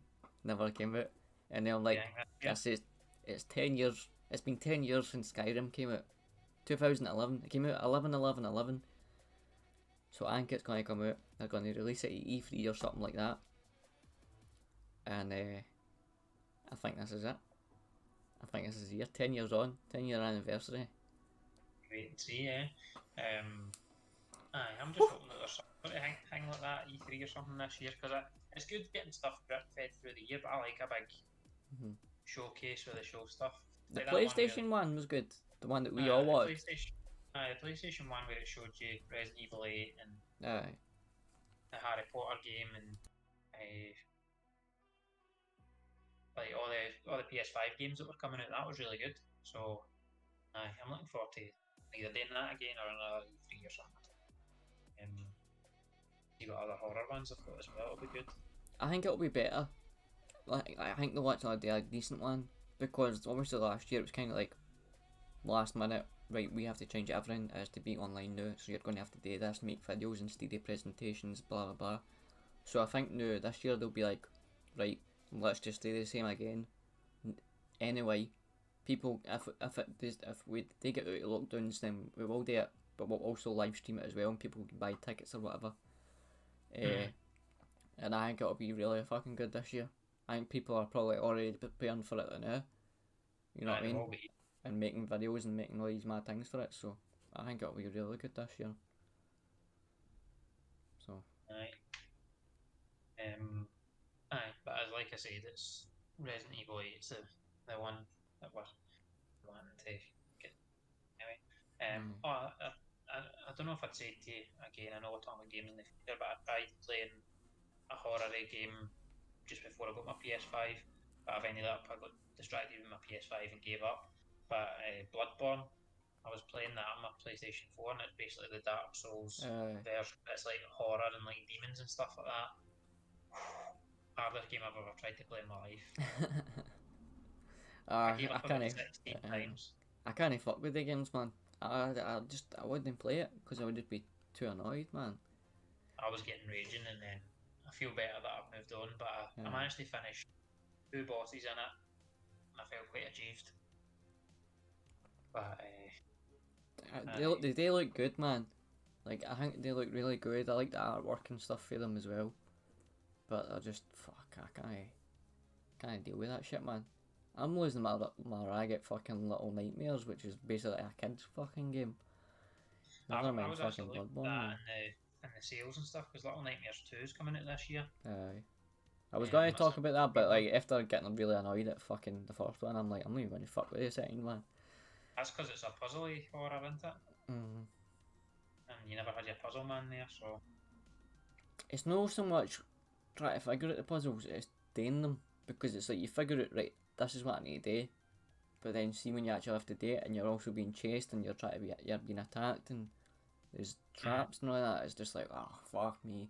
This is where I'll just get to Ryan and just watch him fucking do it. You know what I mean? So... Aye. That's something I might play. I might try and play the first one of that if I get some airtime, and I'll be looking at the second one of that if it gets good reviews and stuff. I think you'd really like them. I think you'd really... It'd be one of the ones you'd platinum. Like, you'd easily platinum it. But it would still be a challenge as well. You know what I mean? Yeah. Oh. So, any other games you're looking forward to, or is that us talked about them? That's, like, there's nothing else that comes to mind other than just the big ones. So far, anyway, there'll be stuff announced through the year. There'll be, there's plenty more still to be announced. I'm just been playing like a lot of indie games and that now, so I'm not really fussed about like big ones coming out other than Resident Evil. So, but there's plenty of fucking movies coming out that we can discuss. Because it's a big backlog for last year getting shoved into 2021, and then they're adding more into it, so... That's it. Because, like I've mentioned already, I love Quiet Place, so Quiet Place 2 I'm still buzzing for, even though it's a full year after it's meant to be out. It's going to be good, man. That's definitely one of them. And then Spiral, the new Saw one as well. That's obviously been pushed back as well, but if I remember right, who is it that's in that again? It's Sammy Jackson and Chris Rock. Aye. I really like the look of that. Then taking on the Saw series and see how it goes for there. Hopefully it'll be quite good.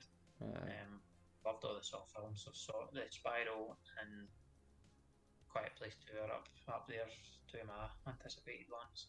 I think like I've said this to you before, but like I was never really like big on the Saw films, but with this coming out, it's making me actually want to go back and just watch all the Saw films again, just to kind of get back into it.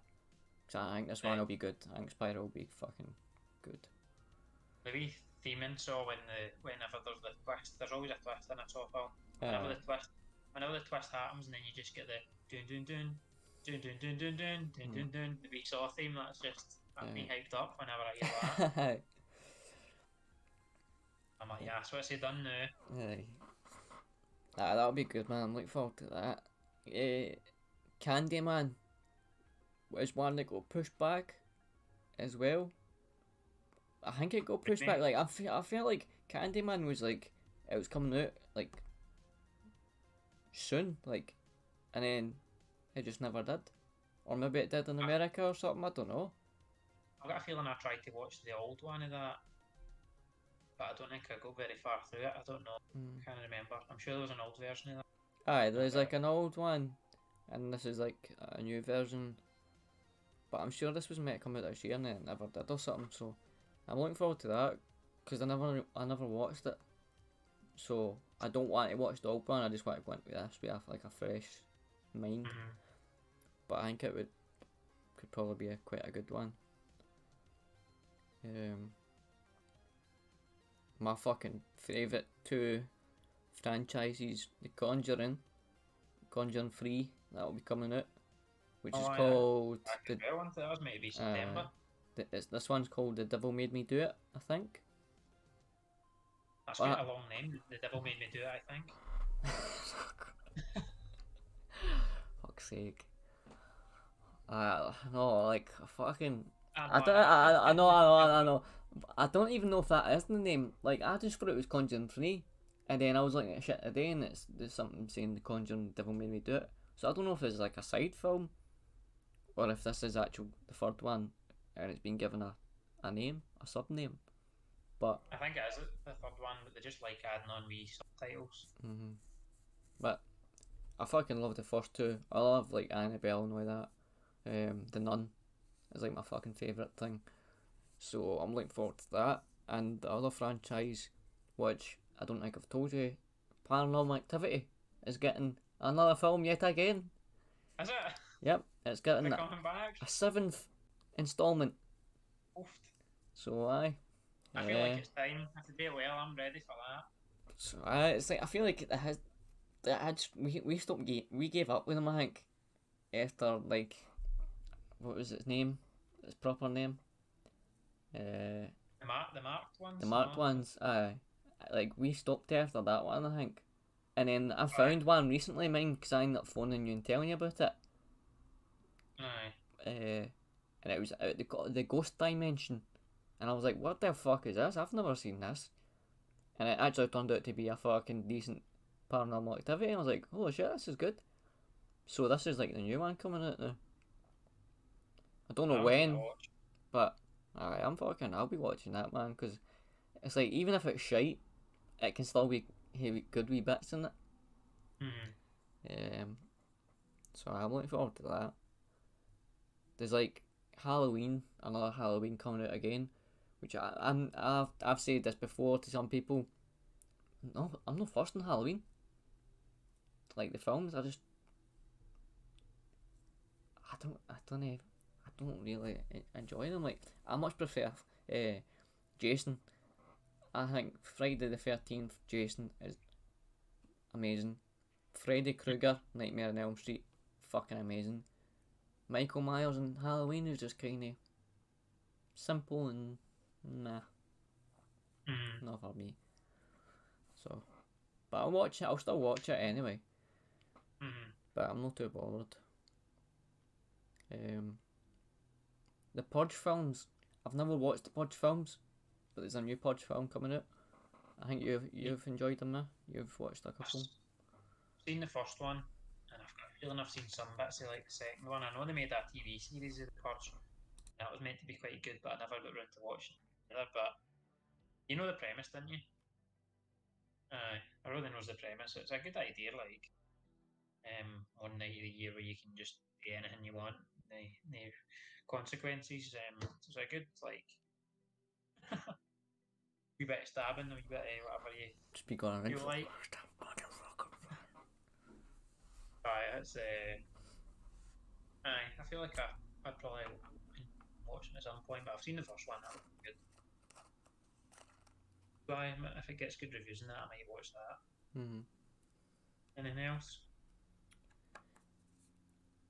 You know what's coming.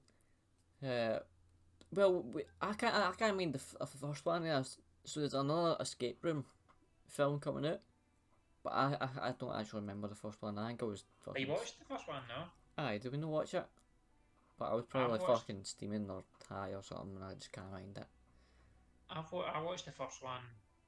I'm sure I watched it myself. I don't think I watched it with you. Or I think you told me you'd watched it or something, and I went, no, that's fine, I'll go and watch it. I can't. So I watched it, and it was quite weird actually. I don't know if it was really that scary, to be honest, because it's like the escape rooms, and there's like one in an ice room, and then one of them falls through the ice and gets frozen. There's a room where everything goes on fire and somebody gets burnt, and it's so predictably somebody gets dropped off in every room. It was alright, it was fun, it was something a bit different, but I'd maybe watch it. I wouldn't rush to watch it, but I'll watch it eventually, probably. So I'm making a second one. Wasn't the best film, but I may just enjoy escape rooms in real life, which we're not allowed to go to either.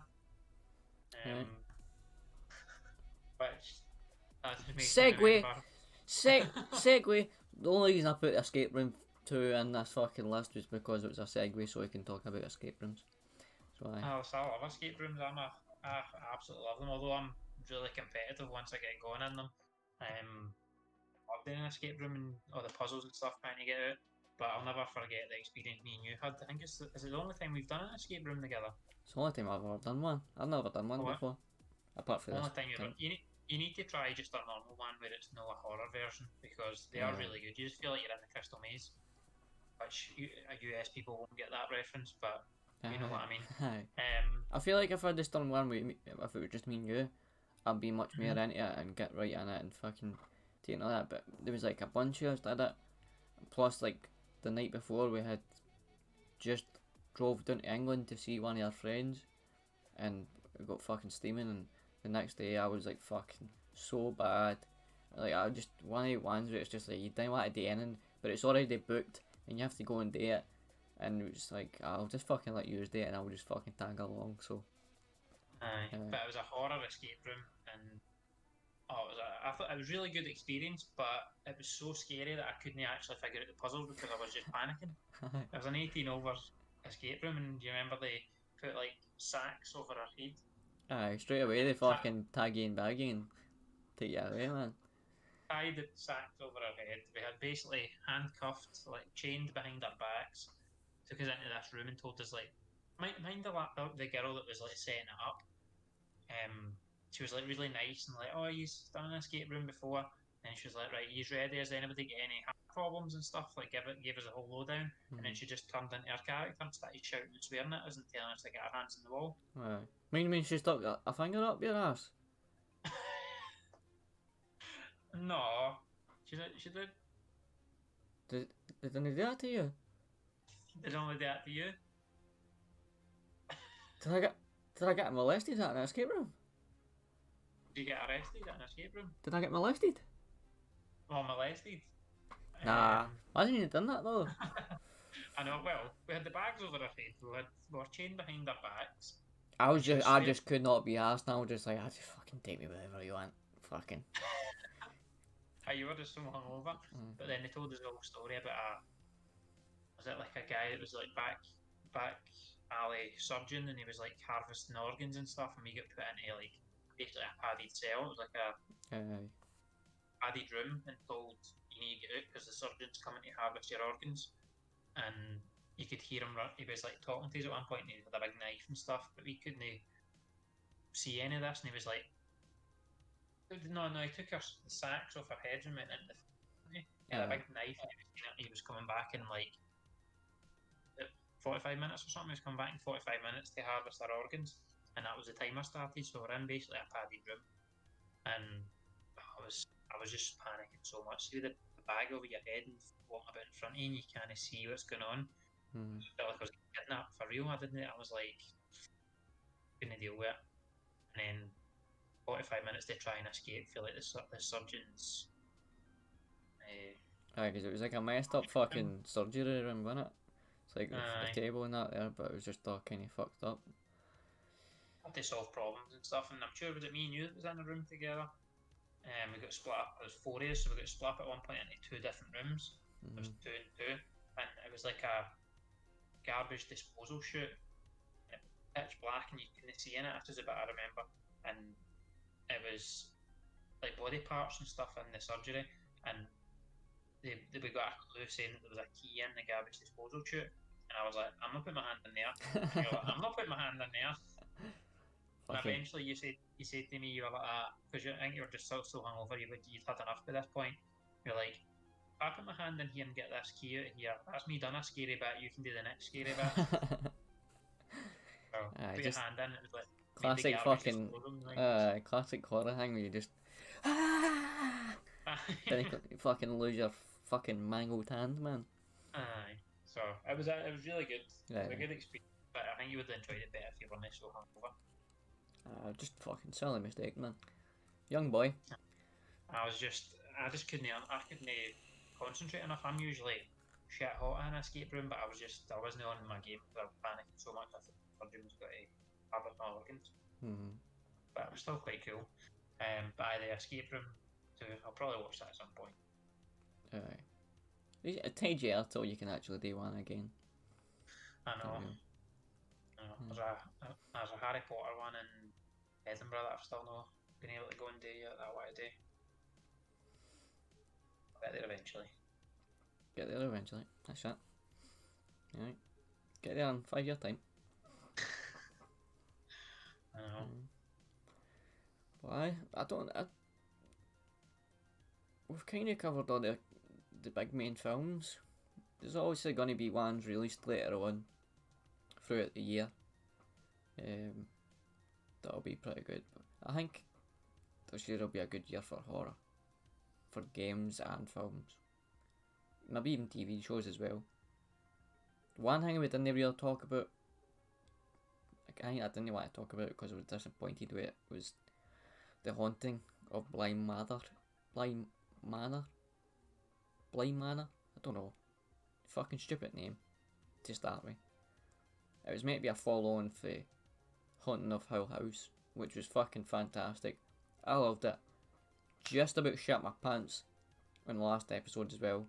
One of the best scare moments in a fucking TV show that I've ever seen in my life. And then this one came out and it just wasn't the same. No, it wasn't good. It was split. It was like a 50-50. People either loved it or they fucking hated it, and I was one of the ones that kind of hated it, man. It looked so good. The trailer made it look so good. There's things in it that would have been so good, but they just never made it go that sort of way. The accents, terrible. The accents were fucking. There was different accents, and all of them were fucking terrible. So it was just kind of, it took you out of it a wee bit, because it was like a guy who's doing Scottish accent, and it was just the accent was fucking annoying. It was real. It was like good. It was like Scottish, but it was the dialect and it wasn't the way that we talk. It was fucking like the annoying cunts that we hate in Scotland. Like when you hear that, you know that way you hear some cunt talking and you're like, fuck, a fucking accent, man. Like the way Lemmy did it, was like a fucking accent, man. But he was doing it that kind of voice, and it was just like, fuck off, cunt. It's kind of like, I don't know if you watch it, I don't know if you've seen it, but in Peaky Blinders, I watched that during the first lockdown, caught up on it, and like the most up to date season has got the actual Billy Boys back in the day in it, and I'm sure it's played by somebody that's obviously not Scottish, and he's tried their Glaswegian accent, and it's just terrible. Yeah. It's like, I have to watch it like that. I hate hearing somebody try to do a Scottish accent in films and TV, man. See if it's a Scottish actor or something. See, if it's like fucking James McAvoy, and it's James McAvoy being Scottish, fine, brilliant. But when it's somebody trying to be Scottish, it's just annoying, man. It's bad. It's bad. Yeah. Imagine like me trying to do like an American accent. It would be like annoying for Americans, you know what I mean? I know. Maybe. I don't know. You can kind of tell. I feel like I can always kind of tell when somebody's putting on an accent, or like if you can do an accent and I don't know that it's an accent, and that's a good skill. But when you know somebody's know the nationality that they're playing, you're like that. But it's like fucking, like just going back to the Scottish one, it's like there's sometimes when even sometimes Scottish actors will put an even more Scottish voice on to portray that they're a Scottish actor, sort of thing. And it's like, you wouldn't talk like that. You're doing a Hollywood version of Scotland. You know what I mean? It's just annoying for me. I think. Fucking hate it, man. Let's just make our own fucking horror film, man. But then, still, Game was getting played in England, and they were having to put subtitles on it because nobody could understand it. Aye, fuck them though. Fuck them. If you're watching this and you had to watch it with subtitles, sorry, but go fuck yourself. Nah, I'm kidding on. I love yous all. Love yous all. How long would that take you to put subtitles in all of that? We've been at this for like, what, 3 years or something? Not a fucking chance I'm putting subtitles in this. I'm never putting subtitles in this. You know how hard that would be to go through and fucking subtitle every word? No chance. And I can't put on like auto subtitle, because how much of the fucking shit that we say is going to get picked up by an auto fucking subtitle thing? That would be hilarious. I would watch it just for that. Just to see what it says. Just put an episode, a raw episode out with auto like closed captions like YouTube does, and see what it comes up with. No, because it'll probably say something fucking bad, like fucking heavy bad, and it'll be like, fucking cancelled. Off the air. Aye. I freaked out for a wee second there. I thought my fucking wardrobe moved in the camera, but it's just my camera thing moving there. It's moving. I was like, oh, what the fuck's going on? Also, to see the ghost that's on, for me, it's on your left hand side, but probably be. Aye, this is my right shoulder. The ghost that's over there. See, when I'm talking and I'm looking at your face because I'm talking, my mind's playing games with me, and I keep thinking the ghost's moving or it's getting different sizes and stuff like that. But it's just because I'm looking at you and know the ghost. You can see your face as well. Have you noticed that? See right there, where my fingertip is right now, next to the guitar. Yeah, that's you. Move your head. I can't really see it. Nah, you don't see it. It's just like a wee miniature version of you. And the, the ghost armpit. Aye. That's what it is. Is that just? So you've maybe seen your, like, you've maybe been moving, and you've seen just a bit of movement there, and it's just been your head moving. I've been like giving myself a fright, thinking that your ghost's moving, and it's just me. Yeah. I do that all the time. If I'm standing like washing dishes and things, I look out in my back garden or something and get the fright of my life, and it's just me looking at myself in the reflection in the window. I've not had a good scare in a while. I've not had a good, like a real life one. Aye. Not really. But that's because nobody's been able to see each other like that. Because I know your dad put you a good one back in the day. But I freaked myself out just for fucking stupid. Oh no, actually, I tell you, I've been watching fucking ghost videos again. Like, I can have spoke about this in the past, saying like we just watch it for a laugh and that. But fuck me, man, I went too deep.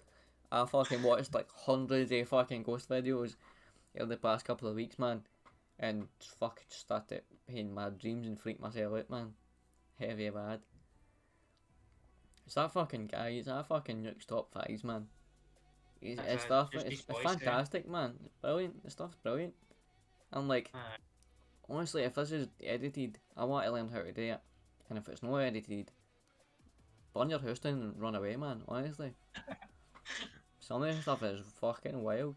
Somebody in my fucking Discord found some cunt living in their house. You know how you hear these stories about somebody living in the attic and all that? Somebody actually was living in one of their guys for the Discord's house. They had to get the police in and all that. Fuck that. Imagine that. Was that not a film me and you watched as well? Aye, it was like called Frogging, where people go and they fucking jump between houses and all that. I can't remember what the film was actually I don't remember what the film was. But basically, that happened to somebody in real life. It's alright, they were American though, so it's like, it's not one of the things that would happen here, I don't think. That's an American thing for sure. Your fucking camera's away again, man. Every time you're talking about something spooky, your fucking camera goes. Freaking me out. They want to fucking.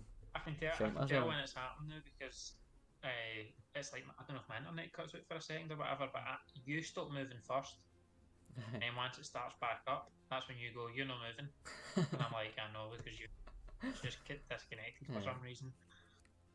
But when things get a bit too freaky, it's the computer starts playing up. When we talked about hosts, started freaking out. Now we're talking about folk frogging up in your loft and it's starting to freak out. Have they just cut my internet off for 2 minutes there? They're fucking downloading porn, taking up all your Wi-Fi, mate. I know, that's probably what it is. That would be the absolute fear. It's even if, like, you opened your bedroom door and you just saw legs coming out your attic or something. Nah. You just caught somebody just at the last second, you'd be like, nah. Alright, stay up there, just stay, I'm leaving, I'm just on my way out. I'm not coming back. Chance, man. I've learned not to think about the ghosts and that though. Because that's my thing before, I used to get fear and then keep thinking about the fear. And keep thinking about what if this happens, or what if I look this way and this happens, and that's what would freak me out, and that's what would make me think I seen something. But I'm just like, don't think about it, because if you do think about it, something will happen. And I'm like, don't be stupid, don't think about it. There's no somebody standing right behind you right now. Stop thinking like that. But then I will think like that, and then I'll start freaking out, and then switch I up. just remembered something I was going to mention to you as well. The scene in The Dark and the Wicked film that we watched the other day, where she's in the shower, and then she imagines that a bar's there when she opens the shower thingy. That was giving me the fear, because I always get the fear when I'm in the shower. See, when I wash my hair and I shut my eyes for 2 seconds, I sometimes open my eyes and I'm like that. I'm like, no, I'm alright, there's nothing there. Aye. I fucking hate that, man. I didn't get that so much anymore because I have to shower at like fucking 5 o'clock in the morning, and it's so fucking early and stuff that I'm like, I don't even care if a ghost is there. I fucking hope there is a ghost there and fucking kills me now, so I don't have to go to work at fucking 5 o'clock in the morning. But aye, that was fucking like, fuck that shit, man. Aye. I've found that if I watch a ghost thing or a horror film or something, if I then watch something funny straight after, if I bed of that, I'm fine. So if you want to get scared, then really watch a horror or something with ghosts or that, and then just go straight to your bed, and then you'll have some wild dreams. Aye. I think it was just because there was no horror films, or I wasn't watching any at the time. I was like, I need something good, I need something scary. And then fucking just went fucking deep, up at 2 o'clock in the morning watching ghost videos, man. Stupid. I know. But I think we fucking covered 2020 for quite a bit then, I know, that's been quite a while with it, this. Good luck editing that. I know, man.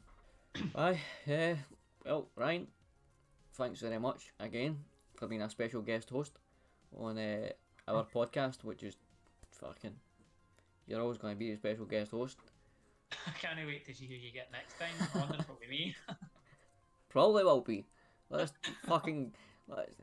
keep saying I need to get more people, get different people in, talk about different things, and then I'm just like, Ryan, you want to do an episode on this? Want to do an episode on that? So but thanks again for joining me. I couldn't do this without you, obviously. I'm always looking forward to it. But even though I've got fucking hundreds of people that I talk on Discord with and I fucking through streaming and that, you're always my fucking go-to guy whenever something comes out or something's happening. I'm like, get Ryan on the fucking blow up. That's my fucking dude. So I appreciate it. I hope I'll see you again soon. If you didn't come back on the next one, I'm going to put your wee picture in or around the fucking screen in that anyway, so you'll be there in spirit, as I say. Well, thanks for having me again. It's been a blast again as usual, having a good laugh and that. Really enjoyed it, and it's just made me look forward to everything in 2021 that we'll be watching and playing. Maybe like this year, because there's more good films and stuff coming out, maybe we should just do like episodes on films that are coming out. If we like see them right away, then we'll just do an episode on them straight away while they're fresh, and start reviewing stuff as well. Rather than just talking about a certain subject or that. Maybe if there's like a really good film that comes out, we can do a fucking episode on it. Or if there's something really shit, we just fucking light it up.